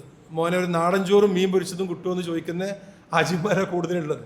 അപ്പോൾ അവർക്ക് എന്താവില്ല, നമ്മൾ ഈ വാങ്ങുന്ന നിരക്ക് പ്രകാരം ഫുൾ ബോർഡ് മെനു ആ ഹോട്ടലിലെ അറേബ്യൻ ഫുഡ് നമുക്ക് ആക്കാൻ കഴിയാത്തത് കൊണ്ട് നമ്മളെ കേരള ഫുഡ് ഏറ്റവും രുചികരമായ രീതിയിൽ ഒരു ബൊഫേൻ്റെ മോഡൽ സെറ്റാക്കിയിട്ട് എന്തുണ്ട് അവിടെ സെറ്റാക്കിയിട്ടുണ്ടാവും. അത് കൃത്യമായി തന്നെ ആ സമയത്ത് രാവിലത്തെ നാസ്ത, അതുപോലെ തന്നെ ഉച്ചക്കുള്ള ചോറ്, മീൻ പൊരിച്ചത്, പപ്പടം, ബിരിയാണി അടക്കമുള്ള സാധനങ്ങൾ അങ്ങനെ കിട്ടും. പിന്നെ വൈകുന്നേര സമയങ്ങളിൽ ചായ ഉണ്ടായിരിക്കും. വൈകുന്നേരം പിന്നെ നമ്മുടെ ഡിന്നറുമായി ബന്ധപ്പെട്ട് നമ്മൾ കഴിച്ചുകൊണ്ടിരിക്കുന്ന എല്ലാ സാധനങ്ങളും അത് ഇഷ്ടം പോലെ അവിടെ കിട്ടും. അപ്പോൾ ആ ഹോട്ടലിലാണ് ഇൻഷാ അല്ലാഹ് നമ്മൾ താമസം ഉണ്ടായിരിക്കുക. പിന്നെ അവിടെ നമ്മൾ എന്ത് ചെയ്യും, ഇവിടുന്ന് പോകുമ്പോൾ ഉംറയ്ക്ക് ഇഹ്റാം ചെയ്ത് പോകുന്ന ആ ഉംറ നമ്മൾ പൂർത്തിയാക്കും. ആയിഷ പള്ളിയിൽ നമ്മൾ ഉംറ പൂർത്തിയാക്കും. ജിറാനിൽ നിന്ന് നമ്മൾ ഉംറ പൂർത്തിയാക്കും. തായിഫിൽ പോയി നമ്മൾ ഉംറ പൂർത്തിയാക്കും. അങ്ങനെ 4 ഉംറ പാക്കേജിൻ്റെ ഭാഗമായി അമീറന്മാരെ കീഴിൽ എന്ത് ചെയ്യും, നിങ്ങൾക്ക് സ്വന്തമായി തന്നെ ചെയ്യാൻ കഴിയും. പിന്നെ സമയവും സാഹചര്യം അനുകൂലമാണെങ്കിൽ ഉസ്താദന്മാരോട് പറഞ്ഞിട്ട് നിങ്ങൾ ഈ 45-40 പേര് ബസ്സിലുണ്ടാകുമ്പോൾ നിങ്ങൾ ഉസ്താദ് ഒരു ടീമായിരിക്കുമല്ലോ, പിന്നെ നിങ്ങൾ വലിയ ബന്ധമായി. അപ്പോൾ സ്വാഭാവികമായിട്ട് ഉസ്താദ് പറയാം നമ്മൾ ഒരു ഉംറയും കൂടി ചെയ്താലോ മക്കയിൽ നിൽക്കല്ലേ എന്ന് പറഞ്ഞ സമയത്ത് എന്ത് ചെയ്യും, ആവശ്യമായി നിങ്ങൾ ആവശ്യപ്പെടുന്ന എല്ലാ സമയത്തും വാഹനങ്ങൾ വിളിച്ചിട്ട് ഉംറയ്ക്ക് പോകുന്ന സംവിധാനങ്ങൾ എന്ത് ചെയ്യും ഇൻഷാ അല്ലാഹ് ഉസ്താദന്മാർ അവിടെ നിങ്ങൾക്ക് ചെയ്തു തരും. പിന്നെ അറബുമായി ബന്ധപ്പെട്ട കുറേ ചരിത്രങ്ങളുണ്ട്. റസൂലുള്ളാഹി സ്വല്ലല്ലാഹു അലൈഹി വസല്ലം ജനിച്ച വീട്, അബൂജാഹിലിൻ്റെ ആ സംഗതിയുമായി ബന്ധപ്പെട്ട ആ സ്ഥലങ്ങൾ, അതുപോലെ തന്നെ ബാഫക്കി തങ്ങൾ, ഖദീജ ബീബി അടക്കമുള്ള ആളുകളെ മറവേണ്ട സ്ഥലങ്ങൾ, അവിടെയൊക്കെ പോയിട്ട് അതുമായി ബന്ധപ്പെട്ട സിയാറത്തും കാര്യങ്ങളൊക്കെ പൂർത്തിയാക്കി ഏകദേശം ഒരു ചുരുങ്ങിയത് എല്ലാവർക്കും ഒരു 13 ദിവസത്തിൽ കുറയാത്ത രീതിയിൽ മക്കയിൽ താമസം ലഭിക്കുന്ന രീതിയിലാണ് പാക്കേജ് ഇൻഷാ അല്ലാഹ് നമ്മൾ സെറ്റാക്കിയിട്ടുള്ളത്. അപ്പോൾ ആ സൗകര്യം കൃത്യമായി തന്നെ അവിടെ നിങ്ങൾക്ക് ലഭിച്ചുകൊണ്ടിരിക്കും. പിന്നെ ഇതിൽ ആ സിയാറ നമ്മൾ പിന്നെ മക്കയിലെ ആ 13-14 ദിവസത്തെ അമൽ പരിപൂർണമായി പൂർത്തിയാക്കി ദുൽഖഅദ 25-ന് അറബി ഡേറ്റാണ് ഞാൻ പറയുന്നത്, നമ്മളെല്ലാവരും എന്ത് ചെയ്യും, ഈ മക്കയിലുള്ള ഹോട്ടൽ ചെക്കൗട്ട് ചെയ്തിട്ട് നേരെ നമ്മൾ മദീനയിലേക്ക് പോകും. ശ്രദ്ധിക്കേണ്ട കാര്യം, മക്കയിൽ ലഭിക്കുന്ന ഹോട്ടൽ മാരിയറ്റ് തന്നെ 5 സ്റ്റാർ ഹോട്ടലാണ്. റൂം അത്യാവശ്യം നല്ല സ്പേസ് ഉണ്ടാവും, ബാത്റൂമും അത്യാവശ്യം സ്പേസ് ഉണ്ടാവും. ഇത് ഞാൻ മുമ്പ് പറഞ്ഞ കാര്യമാണ്. മദീനത്ത് നമ്മളെ ഹോട്ടൽ ഏറ്റവും അടുത്താണ്, സ്കൈ വ്യൂ നമ്മളെ ഹോട്ടലിൻ്റെ പേര്. ഇതിന് മുന്നിക്ക് വേറെ സ്വകാര്യ ഗ്രൂപ്പ് ഒന്നുമില്ല. ഞങ്ങൾ ഉറപ്പിച്ച് പറയാം, അഭിമാനത്തോടു കൂടി പറയാം, നമ്മളെ മുമ്പ് വേറൊരു സ്വകാര്യ ഗ്രൂപ്പും ഇല്ല. ഏറ്റവും ഫസ്റ്റ് ബിൽഡിംഗ് മദീനയിൽ നമ്മളാണ്. കാരണം ബിൽഡിങ്ങിന് നേരെ ലിഫ്റ്റ് വന്നു കഴിഞ്ഞാൽ നേരെ ഇങ്ങനെ ഇറങ്ങിക്കഴിഞ്ഞാൽ റസൂലുള്ളാഹി സ്വല്ലല്ലാഹു അലൈഹി വസല്ലമയുടെ പച്ചക്കുബയുടെ നേരെ മുന്നിലേക്ക് നമ്മൾ വരുന്നത്. ഏറ്റവും അടുത്ത ബിൽഡിങ്ങാണ് നമ്മളത്. പക്ഷെ എന്താണെന്ന് വെച്ചാൽ മദീനയെ സംബന്ധിച്ചിടത്തോളം ഒരുപാട് ബിൽഡിങ്ങുകൾ പൊളിച്ചു പോകുന്നല്ലാതെ പുതിയ നിർമ്മാണങ്ങളൊന്നും മദീനയിൽ നടക്കുന്നില്ല. ഞാൻ മുമ്പ് പറഞ്ഞ പോലെ മദീന ഇപ്പോൾ ഹറമിൻ്റെ 3 ഭാഗത്തായിട്ടുള്ള ഈ മർക്കസിയ എന്ന് പറയുന്ന സംഗതി ഉണ്ട്. ഒരു ബിൽഡിങ് കഴിയുക, അതിനിടയിൽ തന്നെ വാഹനം പോലെ ഒരു റോ ഉണ്ടാവും. ഇങ്ങനെ 4 റോ ആയിട്ട് മദീന സെറ്റാക്കിയിട്ടുള്ളത്. കുറേ സ്വകാര്യ ഗ്രൂപ്പുകളൊക്കെ 4ാമത്തെ റോയിൽ ഗ്രൂപ്പ് എടുത്ത ആൾക്കാരുണ്ട്. 4ാമത്തെ റോ എന്ന് പറഞ്ഞാൽ 1 കിലോമീറ്റർ നടക്കാണ്ടാവും ആ ബിൽഡിങ്ങിൽ നിന്ന് മദീന ഹറമിലേക്ക്. നമ്മൾ ഏറ്റവും മുന്നിലാണ്. അപ്പോൾ സ്വാഭാവികമായിട്ടും നമ്മൾ ആ ബിൽഡിങ്ങിൽ നമ്മൾ എന്ത് ചെയ്യും, ഈ പറഞ്ഞ 10 ദിവസം നമ്മളവിടെ താമസിക്കുന്നത്. ദുൽഖഅദ 25 മുതൽ ദുൽഹജ്ജ 5 വരെ നമ്മൾ ആ ബിൽഡിങ്ങിൽ ഉണ്ടായിരിക്കും. അപ്പോൾ ഇവിടെ നമ്മൾ കാണാത്ത കുറേ ആളുകൾ എന്ത് ചെയ്യും, നമ്മൾ പിന്നെ ആ ബിൽഡിങ്ങിൽ നിന്ന് പിന്നെയും കാണും. കാരണം ഷോർട്ട് ടൈമായിട്ട് നമ്മൾ വരുന്ന കുറേ നമ്മുടെ സുഹൃത്തുക്കൾ, ബന്ധപ്പെട്ട ആളുകൾ, ഗൾഫിൽ നിന്ന് ലീവ് കുറഞ്ഞ ആളുകൾ, ബിസിനസ്സുകാർ, ഇങ്ങനെ കുറേ ആളുകളുണ്ട്. അവർക്ക് 35 ദിവസം നമ്മളെ കൂടെ നിൽക്കാൻ കഴിയൂല. അപ്പോൾ അവരൊക്കെ എന്ത് ചെയ്യും, വീണ്ടും ഈ മദീനത്തെ ഹോട്ടലിലേക്കാണ് നമ്മളെ കൂടെ താമസിക്കാൻ വേണ്ടി വരുന്നത്. അപ്പോൾ മക്കയിലെ ഹോട്ടലിൽ അത്ര സൗകര്യം എന്തുണ്ടാവില്ല, മദീനത്ത് ഉണ്ടാവില്ല. അവിടെ ചെന്ന് ഞങ്ങൾ പറയും, കുട്ടിയെ തുണിയൊന്നും ശരിക്കൊന്ന് വീശിൻ്റെ എടുക്കാൻ പറ്റുന്നില്ല, റൂം വലിപ്പം കുറവാണെന്ന് പറയും. കാരണം അവിടെ റൂം ആ വലിപ്പം ഉണ്ടാവുള്ളൂ. കാരണം അവിടുത്തെ റൂമിൻ്റെ സിസ്റ്റം അങ്ങനെയൊക്കെ മൊത്തം നടന്നു നോക്കിയാൽ കാണാൻ പറ്റും. ഏത് ബിൽഡിങ്ങിൽ പോയൊക്കെ നിങ്ങൾ പറയും ഇതിനേക്കാൾ സൗകര്യം വേറെ ഹോട്ടൽ ഉണ്ടാവില്ല എന്ന് പറയും. പിന്നെ അവിടെ സൗകര്യം കൂട്ടുന്നത് എങ്ങനെയാ വെച്ചാൽ 4 കട്ടിലിടുന്ന ഹോട്ടലിൽ നിന്ന് 2 കട്ടിൽ ആ റൂമിൽ നിന്ന് ഒഴിവാക്കിയിട്ട് 2 കട്ടിൽ സ്പേസ് കുറക്കും. അപ്പോൾ സ്വാഭാവികമായിട്ട് റൂമിൻ്റെ വാടകയും കൂടും, പാക്കേജിൻ്റെ റേറ്റും കൂടും. അതാണ് മദീനയിലെ 5 സ്റ്റാർ പാക്കേജ്. നമ്മൾ സാധാ പാക്കേജാണ് ചെയ്യുന്നത്. അപ്പോൾ നമ്മളത് 5 സ്റ്റാർ പാക്കേജ് അല്ല. അപ്പോൾ നമ്മൾ ഈ സ്കൈ വ്യൂ എന്ന് പറയുന്ന ഏറ്റവും അടുത്ത ഹോട്ടലിൽ നമ്മൾ സൗകര്യം കൂടും. അപ്പോൾ മക്കയിൽ വലിയ വലിയ ഹോട്ടലിൽ താമസിച്ച് ഭയങ്കര സൗകര്യത്തോട് കൂടി പോകുമ്പോൾ അതിനെക്കാട്ടി കുറച്ച് സൗകര്യം കുറഞ്ഞ ഹോട്ടലായിരിക്കും മദീനയിൽ ഉണ്ടാവുക. അത് ഉൾക്കൊള്ളാൻ എന്ത് ചെയ്യുക, നിങ്ങൾ തയ്യാറാവുക. അതിൻ്റെ പേരിൽ എന്തില്ല, നമ്മൾ തമ്മിൽ ഹജ്ജിന് പോയിട്ട് നാളെ പിറ്റേന്ന് അഭിപ്രായ വ്യത്യാസം ഉണ്ടാവാൻ പാടില്ല എന്നുള്ള കാര്യങ്ങൾ പ്രത്യേകമായി തന്നെ ശ്രദ്ധിക്കുക. അവിടെ നമ്മൾ എന്ത് ചെയ്യും, റൗദ ഷെരീഫിലേക്ക് നമ്മൾ പോയി സിയാറ നമ്മൾ പൂർത്തിയാക്കും. ലിമിറ്റഡ് സമയത്ത്, കുറഞ്ഞ സമയത്തിനുള്ളിലാണ് റൗദയുടെ സിയാറത്ത് കാര്യങ്ങൾ പൂർത്തിയാക്കുന്നത്. അത് നമ്മൾ കൃത്യമായി തന്നെ ചെയ്യും. ഉസ്താമാർ കൃത്യമായിട്ട് പറഞ്ഞുതരും. പിന്നെ നമ്മൾ ഉഹുദ്, ഖന്തക്ക്, കിബിലത്തേനി, കുബ നമ്മൾ സിയാറത്ത് ചെയ്യും. അവിടെയും ഇതേപോലെ മക്കയിലെ പോലെ തന്നെ നമ്മളെ കേരള ഫുഡ് ഏറ്റവും രുചികരമായ രീതിയിൽ. മക്കത്ത് ഇതിനെക്കാട്ടിയും കുറച്ചും കൂടി ഫുഡ് ടേസ്റ്റ് ഉണ്ടാവും മദീനത്തെ ഫുഡ് എന്ന് എനിക്ക് തോന്നുന്നു. കാരണം മദീനത്തെ നമ്മളെ കാറ്ററിംഗ് ചെയ്യുന്നത് ഇടുക്കിയുള്ള ഒരാളാണ്. അപ്പോൾ ഇടുക്കിക്കാരേതായ ടേസ്റ്റ് വേറെ ഉണ്ട്, കണ്ണൂക്കാരുടെ ഭക്ഷണത്തിൽ വേറെ ടേസ്റ്റുകളുടെ ടേസ്റ്റ് ആണല്ലോ. അപ്പോൾ ഒന്നും കൂടി നല്ല കുറച്ച് സ്ഥാനങ്ങളെ കൂടി നമ്മൾ ഉൾക്കൊള്ളുത്തി മദീനത്ത് നല്ല ഭക്ഷണം ഉണ്ടായിരിക്കും. തിന്നാനുള്ള ബുദ്ധിമുട്ട് ഏതായാലും ഇൻഷാദ് ഉണ്ടാവില്ല. അങ്ങനെ എത്താനുള്ള ഒരു സാഹചര്യം കിട്ടിയാൽ മതി മാത്രമേ ഉള്ളൂ. അപ്പോൾ മദീനയും കൂടി നമ്മൾ എന്ത് ചെയ്യും, 10 ദിവസം നമ്മൾ ഇൻഷാദ് സന്തോഷത്തോട് പൂർത്തിയാക്കിയിട്ട് ദുൽഹജ്ജ 5-ന് ഈ മക്കയിൽ നിന്നുള്ള ആൾക്കാരും മദീനയിൽ നിന്നുള്ള ആൾക്കാരും എല്ലാം കൂടി ഒരുമിച്ചിട്ട് എന്ത് ചെയ്യും, നമ്മൾ ഹജ്ജിന് വേണ്ടി ദുൽ ഹുലൈഫ എന്ന് പറയുന്ന സ്ഥലത്ത് നിന്ന് ഇഹ്റാം ചെയ്തിട്ട് നേരെ നമ്മൾ അസീസിയ എന്ന് പറയുന്ന സ്ഥലത്തേക്ക് പോകും. അസീസിയ എന്ന് പറഞ്ഞാൽ അറമിൻ്റെ അവിടുന്ന് ഒരു 4 കിലോമീറ്റർ 5 കിലോമീറ്റർ സ്ഥലമാണ്. ദുൽഹജ്ജ 6-നും 7-നും നമ്മൾ അവിടെ ഇക്കാരം ഉണ്ടായിരിക്കുക. ദുൽഹജ്ജ 6-നും 7-നും അവിടെ ഉണ്ടായിരിക്കുക. 8-ന് നമ്മൾ എന്ത് ചെയ്യും, മിനായിലേക്ക് പോകും. അവിടുന്ന് നമ്മൾ എന്ത് ചെയ്യുള്ളൂ, ഇതുവരെ നമ്മൾ ഉംറക്കാരാണ്. ഇതുവരെ നമ്മൾ പരിപൂർണമായിട്ട് ഉംറയുമായി ബന്ധപ്പെട്ട ഇബാദത്തുമായി ബന്ധപ്പെട്ട് ജീവിക്കുന്ന ആൾക്കാരാണ്. ഈ മക്കയിൽ നിന്ന് ദുൽഹജ്ജ 5-ന് മെയ് 25-ൻ്റെ ദിവസമായിരിക്കും എന്ന് എനിക്ക് തോന്നുന്നു. അതോടുകൂടിയാണ് നമ്മൾ ഹാജി ആവുന്നുള്ളൂ. അതുവരെ നമ്മൾ ഇതുമായി ബന്ധപ്പെട്ട് കുറേ നിസ്കരിച്ചു, കുറേ പ്രാർത്ഥിച്ചു, കുറേ അള്ളാഹുവിനോട് പൊറുക്കലിനെ തേടി ഇബാദത്തുമായി ജീവിച്ചുകൊണ്ടിരിക്കുന്ന ആൾക്കാർ ഇവിടുന്ന് എന്ത് ഉദ്ദേശം വെച്ചാണോ പോകുന്നത്, ആ ഉദ്ദേശത്തിലേക്ക് നിറവേറാൻ പോകുന്നത്. ലോകത്തിൻ്റെ വ്യത്യസ്ത ഭാഗങ്ങളിൽ നിന്ന് 30 ലക്ഷം 35 ലക്ഷം ആൾക്ക് സൗദി ഗവൺമെൻറ് പെർമിഷൻ കൊടുത്തിട്ടുണ്ടെങ്കിൽ അവരെല്ലാവരും സംഗമിക്കുന്ന ഭൂമിയാണ് ഈ അസീസിയയും ഈ ഹജ്ജുമായി ബന്ധപ്പെട്ട അറഫയും മിനയും മുസ്തലിഫയും ഒക്കെ. അപ്പോൾ അത് പിന്നെ മുമ്പ് പറഞ്ഞ പോലെ തന്നെ ഹജ്ജിൻ്റെതായ കുറച്ച് പ്രയാസങ്ങൾ അവിടെ ഉണ്ടായിരിക്കും.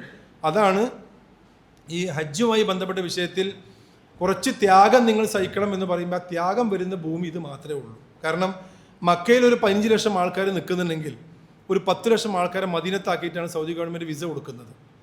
ഈ 10 ലക്ഷം ആൾക്കാർ മക്കയിൽ നിന്ന് മദീനയിലേക്ക് മാറുമ്പോൾ ഈ 5 ലക്ഷം ആൾക്കാർ മക്കയിൽ മദീനയിലേക്ക് മാറും. അങ്ങനെ ആൾക്കാർ അങ്ങോട്ടും ഇങ്ങോട്ടും അഡ്ജസ്റ്റ് ചെയ്തുകൊണ്ടാണ് ഇവരെന്ത് ചെയ്യുന്നത്, ഫുള്ള് നിയന്ത്രിച്ചുകൊണ്ടിരിക്കുന്നത്. പക്ഷെ അതേസമയം ഹജ്ജുമായി ബന്ധപ്പെട്ട് വിസ അടിച്ചിട്ടുള്ള മുഴുവൻ ആളുകളും ഒരുമിച്ച് കൂടുന്ന ഒരു സ്ഥലമാണ് ഏത്, അറഫ, മീന, മുസ്തലിഫ.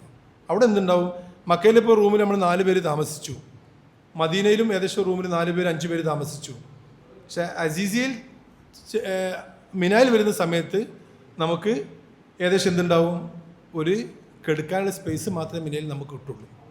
ലോകത്ത് എത്ര ലക്ഷം രൂപ കൊടുത്ത് ഹജ്ജിന് വന്ന ആളുകളാണെങ്കിലും സൗദി ഗവൺമെൻറ് കുറച്ച് കാറ്റഗറൈസ് ചെയ്ത് സൗകര്യങ്ങൾ കൂട്ടിയിട്ടുണ്ടെങ്കിൽ പോലും കെടുത്തം എന്തായിരിക്കും, പണമുള്ളവനും പണമില്ലാത്തവനും, സാമ്പത്തികമുള്ളവനും സാമ്പത്തികമില്ലാത്തവനും, നിറമുള്ളവനും നിറമില്ലാത്തവനും എല്ലാവരും എന്തായിരിക്കും ഒരേ രീതിയിലുള്ള സൗകര്യങ്ങൾ സ്പെൻഡ് ചെയ്യുന്ന ഒരു ലോകമായിരിക്കും മിന. അവിടെയാണ് നമ്മൾ എന്ത് ചെയ്യുന്നത്, നമ്മുടെ മറ്റുള്ള ഖബറിലെ ജീവിതവും നമ്മുടെ മറ്റുള്ള സംഗതികളൊക്കെ മനസ്സിലാക്കുന്ന ലോകമാണ് മിന. ആ 3 ദിവസം എന്തുണ്ടാവും, മിനൻ്റേതായ കുറച്ച് പ്രയാസങ്ങൾ ഉണ്ടായിരിക്കും. അതെന്ത് ചെയ്യുക, എല്ലാവരും അങ്ങോട്ടും ഇങ്ങോട്ടും അഡ്ജസ്റ്റ് ചെയ്ത് സൗകര്യപ്പെടുത്തി ആ രീതിയിൽ എന്ത് ചെയ്യുക, ജീവിക്കാൻ തയ്യാറാവുക. അവിടെ പിന്നെ നമ്മൾ എന്തായിരിക്കും, ദുൽഹജ്ജ 5-ന് മദീനയിൽ നിന്ന് ഇഹ്റാം ചെയ്ത് 6-നും 7-നും നമ്മൾ ഇഹ്റാമിലായിട്ട് നിൽക്കും.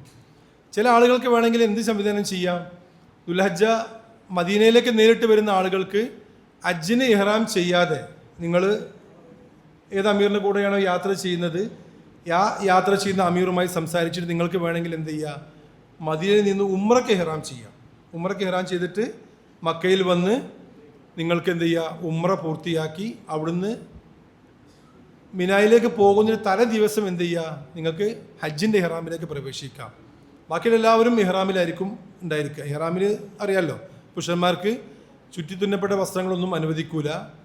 ഒരു തുണിയും ഒരു മുണ്ടും മാത്രമേ ഉണ്ടാവുള്ളൂ. അതാണ് ഇഹ്റാമിൻ്റെ വേഷം. അതിട്ടിട്ട് നമ്മൾ 5-ാം തീയതി ഉച്ചക്ക് ദുൽഹുലൈഫയിൽ നിന്ന് ഇഹ്റാം ചെയ്ത് 6-നും 7-നും നമ്മൾ ഫുള്ളായിട്ട് ഈ വസ്ത്രത്തിലായിരിക്കും അസീസിയയിൽ നിൽക്കുന്നത്. ആ സമയത്ത് ഹറമിലേക്ക് പോകാൻ ഗ്രൂപ്പ് സംവിധാനങ്ങളൊന്നും ചെയ്യൂല, അത് ചെയ്യാൻ കഴിയൂല. കാരണം ഹറമിലേക്ക് ഒരു വണ്ടി വിടൂല്ല. ഗവൺമെൻറ്റിൽ പോകുന്ന ഹാജിമാരടക്കമുള്ള ആളുകൾക്ക് ഹറമിനടുത്ത് താമസമില്ലല്ലോ, അവർക്ക് സൗജന്യമായിട്ട് വാഹനങ്ങൾ ഗവൺമെൻറ് കൊടുക്കുന്നതാണ്. അപ്പോൾ ദുൽഹജ്ജ 1 മുതൽ എല്ലാ വാഹനങ്ങളും ഹറമിലേക്കുള്ളത് നിർത്തും, സൗജന്യ വാഹനങ്ങളൊക്കെ നിർത്തും. പിന്നെ പ്രൈവറ്റായിട്ട് നമ്മൾ ടാക്സിയും കാര്യങ്ങളും വിളിച്ചു പോകേണ്ടി വരും. പിന്നെ മക്കയിൽ സ്ഥിരമായിട്ട് ഓടിക്കൊണ്ടിരിക്കുന്ന കുറേ ബസ്സുകളുണ്ട്. ആ ബസ്സും എന്തുണ്ടാവില്ല, ദുൽഹജ്ജ 1-ന് ശേഷം ഹറമിലേക്ക് ഉണ്ടാവില്ല. അപ്പോൾ നിങ്ങൾ എവിടെയാണോ താമസിക്കുന്നത് ആ താമസ സ്ഥലത്ത് ഹജ്ജുമായി ബന്ധപ്പെട്ട് നിൽക്കുക എന്നുള്ളതാണ് സൗദി ഗവൺമെൻറ് തീരുമാനം. ആ സമയത്ത് എന്തെങ്കിലും ഹാജ് ഇങ്ങനെ ഇറങ്ങി നടന്നിട്ട് വഴി തെറ്റിപ്പോയി ബുദ്ധിമുട്ട് വരാൻ പാടില്ല. അപ്പോൾ ദുൽഹജ്ജ 5-ന് മദീനയിൽ നിന്ന് ഇഹ്റാം ചെയ്ത് വരുന്ന സമയത്ത് ഹറമിലേക്ക് ആർക്കെങ്കിലും പോകണം എന്ന് ആഗ്രഹം ഉണ്ടെങ്കിലോ ഈ ഇഹ്റാമിൽ ഈ 2 ദിവസം നിൽക്കേണ്ട, അതിന് ഉസ്താദുമാരുമായി തന്നെ കൂടി ആലോചിച്ച് ചെയ്യേണ്ട കാര്യങ്ങളാണ്. സാഹചര്യം നോക്കിയിട്ട് എന്ത് ചെയ്യുക, അങ്ങനെ ആർക്കെങ്കിലും പോകണമെങ്കിൽ സ്വന്തമായിട്ട് എന്ത് ചെയ്യുക, പോവാം. അസീസിയയിൽ നമ്മൾ താമസിക്കുന്നത് നല്ല ടൗൺ ഏരിയയിൽ താമസിക്കുന്നത്. സാധാരണ ചില ഗ്രൂപ്പുകളൊക്കെ ഉൾപ്രദേശങ്ങളിൽ ഒരു വണ്ടി പോലും കിട്ടാത്ത സ്ഥലത്തൊക്കെ റൂം എടുക്കാറുണ്ട്. നമ്മൾ അങ്ങനെയല്ല, കുറേ ഷോപ്പിംഗ് കോംപ്ലക്സുകളുള്ള റോഡിൻ്റെ ഏത് ഭാഗത്തേക്ക് ഇറങ്ങി നിന്നാലും ഹറം പറഞ്ഞ് വണ്ടി വിളിച്ച് പോകുന്ന സ്ഥലത്തേക്ക് വണ്ടിയും അസീസിയും നമുക്ക് കിട്ടും. അങ്ങനത്തെ സ്ഥലത്താണ് റൂം നമ്മൾ സെറ്റാക്കിയിട്ടുള്ളത്. അവിടുന്ന് എന്ത് ചെയ്യുക, നിങ്ങൾക്ക് ആ ഷെഡ്യൂൾ പ്രകാരം പോകാനും സാധിക്കും. അത് വേണമെങ്കിൽ നിങ്ങൾ സൗകര്യം പോലെ ആലോചിക്കാം. 8-ന് നേരെ ഇൻഷാ അല്ലാഹ് യൗമു തർവിയ ഉസ്താദന്മാർ വിശദീകരിക്കും. 9-ന് നമ്മൾ എന്ത് ഉദ്ദേശം വെച്ചാണ് അവിടുന്ന് പോയത്, ആ ഉദ്ദേശം അള്ളാഹു പൂർത്തീകരിക്കുന്ന ദിവസമായ അറഫ 9-നായിരിക്കും. ആ 9 നമ്മൾ അറഫ പൂർത്തിയാക്കി നമ്മൾ എന്ത് ചെയ്യും, നേരിട്ട് മുസ്ദലിഫ വഴി മിനായിലേക്ക് വരും. എല്ലാ വർഷവും നമ്മൾ ചെയ്യുന്നൊരു സംവിധാനം എന്ന് പറഞ്ഞു കഴിഞ്ഞാൽ അറഫ കഴിഞ്ഞാൽ മുസ്ദലിഫയിലേക്ക് വരിക എന്നാൽ ഭയങ്കര ടാസ്ക്കാണ്. കാരണം അവിടെ ഗവൺമെൻറ് തരുന്നത് 100 പേർക്ക് ഒരു ബസ്സാണ്. അപ്പോൾ 50 പേര് ബസ്സിൽ ഇരിക്കും, 50 പേര് ബസ്സിൽ നിൽക്കും. നിന്നവനെ സംബന്ധിച്ചിടത്തോളം എന്താവും, നിന്ന് കുടുങ്ങിയെന്നുള്ള കുഴത്തിൽ അവനും എത്തും. ഇരുന്നവനെ സംബന്ധിച്ചിടത്തോളം ഇവിടെ നിന്ന് എണീറ്റ് നിൽക്കാൻ പറ്റുമെന്ന് ഓനും ആലോചിക്കും. കാരണം ഒരു ബസ്സും അനങ്ങൂല, എല്ലാ ബസ്സും അങ്ങനെ ഇങ്ങനെ ബ്ലോക്ക് ചെയ്ത് നിർത്തിയിട്ട് സംവിധാനം ചെയ്യും. അപ്പോൾ ഈ വർഷം നമ്മൾ ഗവൺമെൻറ്റിന് അഡീഷണൽ കുറച്ച് പൈസ കൊടുത്തിട്ട് എല്ലാവർക്കും ഇരുന്ന് പോകാനുള്ള ബസ് നമ്മൾ തയ്യാറാക്കിയിട്ടുണ്ട്. അത് കിട്ടും നമ്മൾ വിശ്വസിക്കില്ല, പൈസ നമ്മൾ അടക്കുന്നുണ്ട്. നമ്മൾ ഓരോ 49 ഹാജിമാർക്കും തിരക്ക് കൂടാത്ത രീതിയിൽ കയറാനും അവർക്ക് എന്ത് ചെയ്യും, ഒരു അമീറിൻ്റെ കീഴിൽ അറഫയിൽ നിന്ന് മുസ്ദലിഫ വരെ വരാനും മുസ്ദലിഫയിൽ നിന്ന് മിനൻ്റെ ബോർഡർ വരെ വരാനും ആ ബസ് എന്ത് ചെയ്യും, സംവിധാനം നമ്മൾ തയ്യാറാക്കിയിട്ടുണ്ട്. അതിന് സാധാരണ കൊടുക്കുന്ന ബസ്സിനേക്കാൾ 2000 റിയാലോളം നമ്മൾ ഒരു ബസ്സിനേറെ കൊടുക്കണം. ഒരാൾക്കല്ല, ഒരു ബസ്സിനേറെ കൊടുക്കണം. 2000 റിയാലിന് കൂട്ടം പറയും 24 രൂപ 50 പൈസയാണ് ഇന്നത്തെ റേറ്റ്. അപ്പോൾ അത്രയും പൈസ ഏറെ കൊടുത്ത് നമ്മൾ എന്തിനാ, ആ തിരക്ക് ഒഴിവാക്കാൻ വേണ്ടി എല്ലാവർക്കും നമ്മളെ ആളുകൾക്ക് ഇരുന്ന് പോകാൻ പറ്റിയ രീതിയിൽ, നിന്നിട്ട് കൊടുക്കണ്ടല്ലോ, ഇരുന്നിട്ട് കൊടുക്കുകയാണെങ്കിൽ കുടുങ്ങിക്കോട്ടെ എന്നുള്ള അഭിപ്രായത്തിൽ ഇരുന്നിട്ട് ആ ബസ്സിൻ്റെ എ സിയിലെങ്കിലും ഇരിക്കാമല്ലോ, എങ്ങനെയായാലും മണിക്കൂറോളം ബ്ലോക്ക് ആയിക്കാലം. അപ്പോൾ കുറച്ച് പ്രയാസം ഉണ്ടാവും. അപ്പോൾ ആ സംവിധാനം ഇൻഷാ അല്ലാഹ് ഒരുക്കിയിട്ടുണ്ട്. ഇത് കിട്ടുമെന്നാണ് നമ്മളെ വിശ്വാസം. മിനായും തന്നെ അതുപോലെ തന്നെ മിനക്ക് ഒരുപാട് സോണുകളാക്കി വേർതിരിച്ചിട്ടുണ്ട്. A, B, C, D എന്നൊക്കെ പറഞ്ഞിട്ട് അതിൽ എയിൽ 2-3 സെക്ഷൻ ഉണ്ട്, ബിയിൽ 2-3 സെക്ഷൻ ഉണ്ട്. അപ്പോൾ നമ്മളതിൽ എ എന്ന് പറഞ്ഞാൽ അത്യാവശ്യം കുഴപ്പമില്ലാത്തൊരു VIP കാറ്റഗറി 13 ലക്ഷവും 12 ലക്ഷമൊക്കെ ഉപയോഗിക്കുന്ന ആ രീതിയിൽ വലിയ സ്റ്റാൻഡേർഡ് പാക്കേജുകളാണ് കൂടുതൽ ഉപയോഗിക്കാറ്. അപ്പോൾ നമ്മൾ നമ്മളേതായ റേറ്റ് വെച്ചിട്ട് ഉള്ള ഒരു മിന നമ്മൾ ഇപ്രാവശ്യം സെറ്റാക്കിയിട്ടുണ്ട്. നമ്മൾ നിലവിൽ സൗദി ഗവൺമെൻറ് ആവശ്യപ്പെട്ട് D കാറ്റഗറിയാണ്, ഈ വാങ്ങുന്ന പൈസക്ക് അനുസരിച്ചുള്ള ഒരു മൂല്യത്തിൽ നമുക്കതേ ചെയ്യാൻ കഴിയുള്ളൂ എന്ന് വെച്ചിട്ട്. പക്ഷേ സൗദി ഗവൺമെൻറ് തന്നത് B കാറ്റഗറിയാണ് തന്നത്. അൽഹംദുലില്ലാ കുഴപ്പമില്ലാത്ത നല്ലൊരു മിനയാണ് ഈ വർഷം കിട്ടിയിട്ടുള്ളത്. ഇതൊക്കെ ഒരു നമുക്ക് പ്രോമിസ് ചെയ്തിട്ട് പൈസ അടച്ചതാണ്. എന്തൊക്കെ കിട്ടും എന്നുള്ളത് നിങ്ങളും ഞാനും അവിടെ ഉണ്ടാവും, അതിനനുസരിച്ച് നമുക്ക് തീരുമാനിക്കാൻ പറ്റുള്ളൂ. ഇതാണ് നമുക്ക് കിട്ടാൻ പോകുന്ന മീനയുടെ ചിത്രം. ഞാൻ അവിടെ നിന്ന് കാണിച്ചു തരാം. കഴിഞ്ഞ വർഷം നമുക്ക് കിട്ടിയ മീൻ അതാണ്. അപ്പം മിന പ്രാവശ്യം നമ്മൾ എടുത്തിട്ട് ഈ കാറ്റഗറിയിൽ B എന്ന് പറയുന്ന അത്യാവശ്യം കുഴപ്പമില്ലാത്ത നല്ലൊരു മിന സംവിധാനമാണ് നമ്മൾ എടുത്തിട്ടുള്ളത്. ഹജ്ജുമായി ബന്ധപ്പെട്ടിട്ട് ഏറ്റവും കൂടുതൽ ആളുകൾ പ്രയാസപ്പെടുന്ന ഒരു സ്ഥലം മീനായിരിക്കും. അത് അൽഹംദുലില്ലാ നല്ല സൗകര്യങ്ങൾ നമ്മൾ ആ രീതിയിൽ തന്നെ നമ്മൾ ചെയ്തിട്ടുണ്ട്. അപ്പോൾ നമ്മൾ എന്ത് ചെയ്യും, ആ രീതിയിൽ നമ്മൾ മിന നമ്മൾ പൂർത്തിയാക്കും. അപ്പോൾ അറഫ കഴിഞ്ഞിട്ട് ഈ ബസ്സിൽ നമ്മൾ മുസ്തലിഫയിൽ വന്ന്, മുസ്തലിഫയിൽ എവിടെയാണോ ബസ് നിൽക്കുന്നത് ആ ബസ് നിൽക്കുന്ന സ്ഥലത്ത് നമ്മളെ കയ്യിലുള്ള ചെറിയ കനം കുറഞ്ഞ വിരിപ്പുകളും കാര്യങ്ങളൊക്കെ വിരിച്ചിട്ട് നമ്മൾ എന്ത് ചെയ്യും, എല്ലാവരും കൂടെ മിനായി രാപ്പാർക്കും. ഇതാണ് ഞാൻ പറഞ്ഞത്, ഹജ്ജുമായി ബന്ധപ്പെട്ട കുറച്ചൊരു പ്രയാസങ്ങൾ വരുന്ന സ്ഥലം അവിടെയാണ്. അപ്പോൾ സ്വാഭാവികമായിട്ട് എന്ത് ചെയ്യും, ആ കിട്ടിയ വിരിപ്പിൽ ആണുങ്ങളൊരു ഭാഗത്തും പെണ്ണുങ്ങളൊരു ഭാഗത്തുമായിട്ട് എന്ത് ചെയ്യും, നമ്മൾ ആ സമയത്ത് അവിടെ കിടന്നുറങ്ങും. ചിലപ്പം കുറച്ച് പൂഴിയൊക്കെ മേത്താവും, കുറച്ച് നല്ല ചൂടുണ്ടാവും, ക്ലൈമറ്റ് മോശമായിക്കാരം. ചിലപ്പം മുസ്ദലിഫയിൽ പ്രത്യേകമായ ഫുഡ് സെറ്റാക്കാൻ കഴിയൂല. അറഫയിൽ നിന്ന് വൈകുന്നേരം പുറപ്പെടുന്നതിൻ്റെ മഗ്‌രിബിന് കുറച്ച് മുമ്പായിട്ട് മുത്തവഫ് ഒരു ഫുഡ് തന്നിട്ടുണ്ടാവും പാക്ക് ചെയ്തിട്ട്, ഇത് മുസ്ദലിഫിൽ നിന്ന് കഴിക്കാനുള്ള അറിയാണ്ട്. ചില ആൾക്കാർ ബസ്സിൽ ഇരുന്ന് കാണാൻ അത് കഴിച്ച് തീർത്തിട്ടുണ്ടാവും. ഈ മുസ്ദലിഫയിൽ വരുമ്പോൾ 12 മണിയാകുമ്പോൾ വിശക്കാൻ തുടങ്ങും. നമ്മളെ മുഖത്തൊക്കെ നോക്കിയിട്ട് നമുക്കൊരു ഫുഡ് വാങ്ങി തരാൻ അവിടെ സ്റ്റോളുകളൊന്നും ഉണ്ടാവില്ല. അപ്പോൾ നിങ്ങൾ സഹകരിക്കണം, നിങ്ങളെ കയ്യിലുള്ള ബിസ്ക്കറ്റ് ഫുഡ് കാര്യങ്ങൾ നിർദ്ദേശം കൃത്യമായി കിട്ടും. അതൊക്കെ എടുത്ത് കഴിച്ചിട്ട് എന്ത് ചെയ്യണം, അന്ന് രാത്രി അഡ്ജസ്റ്റ് ചെയ്യണം. സുബയോടുകൂടി എന്ത് ചെയ്യും, നമ്മൾ മുസ്ദലിഫയിൽ നിന്ന് ഇൻഷാ അല്ലാ ഹാജിമാർ എല്ലാവരും കൂടെ എന്ത് ചെയ്യും, നമ്മൾ ഒരു ഗ്രൂപ്പായിട്ട് മിനായിലേക്ക് നമ്മൾ നടക്കും. ഒരു 3-3.5 കിലോമീറ്റർ 4 കിലോമീറ്റർ നമ്മൾ മിനായിലേക്ക് നടന്നിട്ട് മിനായിൽ എന്ത് ചെയ്യും, നമ്മൾ ഈ ടെൻറ്റിലേക്ക് നമ്മൾ എത്തിച്ചേരും. ഈ രീതിയിലുള്ള ടെൻറ്റ് ഇതാണ് മിനായിൽ നമ്മൾ കൊടുത്തുകൊണ്ട്, കഴിഞ്ഞ പ്രാവശ്യം നമുക്ക് കിട്ടിയ സൗകര്യമാണ്. ബി കാറ്റഗറിയിൽ കഴിഞ്ഞ പ്രാവശ്യം റഹ്മാൻ ഉസ്താദിനെ കിട്ടിയ സൗകര്യമാണ്. ഇതൊക്കെ ഹാജിമാരുടെ കമൻറ്റുകളാണത്. നമ്മുടെ ഗ്രൂപ്പിൽ യാത്ര ചെയ്ത ഹാജിമാർ നല്ല അഭിപ്രായം പറയുന്ന കമൻറ്റുകൾ നിങ്ങൾക്ക് കേൾപ്പിച്ചു തരികയാണ്. അപ്പോൾ ഈ സൗകര്യമാണ് വരാൻ പോകുന്ന വർഷങ്ങളിലും നമ്മൾ തയ്യാറാക്കിയിട്ടുള്ളത്. സൗദി ഗവൺമെൻറ് എന്ത് തരും, എന്ത് കിട്ടും, സൗകര്യം എങ്ങനെ ആയിരിക്കും എന്ന് നമുക്ക് അറിയാൻ പറ്റൂല. നിങ്ങളൊക്കെ എന്ന് വാങ്ങിയ പൈസ പ്രകാരം എന്തെങ്കിലും കൊണ്ടുപോയിട്ട് അവർക്ക് അടച്ചിട്ടുണ്ട്, ഇത് തരാൻ അവരോട് പറഞ്ഞിട്ടുണ്ട്. ഇനിയിപ്പോൾ എന്തെങ്കിലും കിട്ടാതിരിക്കുകയാണെങ്കിൽ നമുക്ക് ഒരുമിച്ച് പോയിട്ട് എന്ത് ചെയ്യുക, സംസാരിക്കാൻ മാത്രമേ പറ്റുള്ളൂ.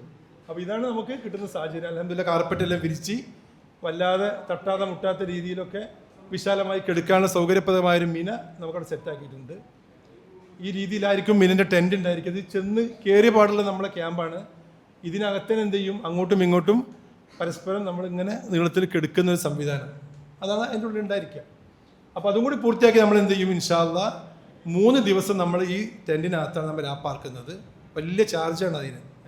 നമ്മൾ ദുബായിലൊക്കെ പോയിട്ട് ബുർജ് ഖലീഫൻ്റെ 145 നില വരെ പോയി അതിനകത്ത് താമസിക്കുക, ദേരയിലുള്ള ഹോട്ടലിൽ താമസിക്കുക. അവിടെയൊക്കെ താമസിക്കാൻ വേണ്ടി നമ്മൾ 2500 ദിർഹം 3000 ദിർഹം കൊടുക്കും. എല്ലാ ഫെസിലിറ്റീസ് അവിടെ ഉണ്ടാവും.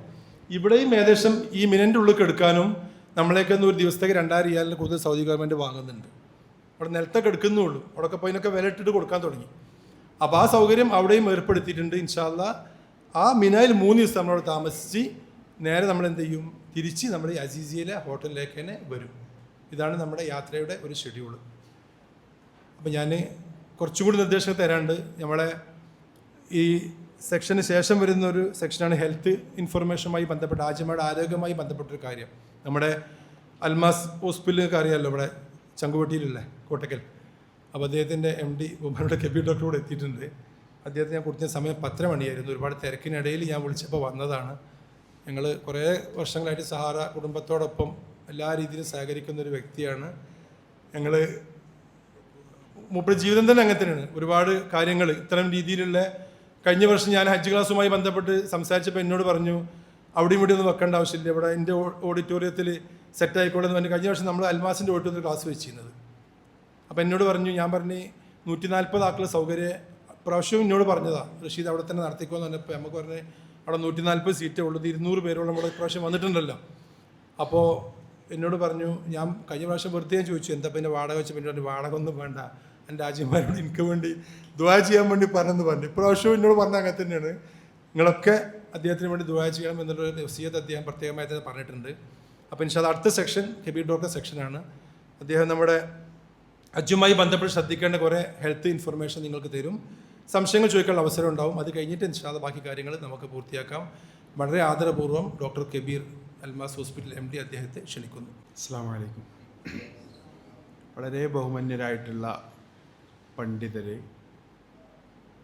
ഹജ്ജിന് പോകാൻ വേണ്ടിയിട്ട് എന്താണ് ഹജ്ജ് എന്ന് മനസ്സിലാക്കി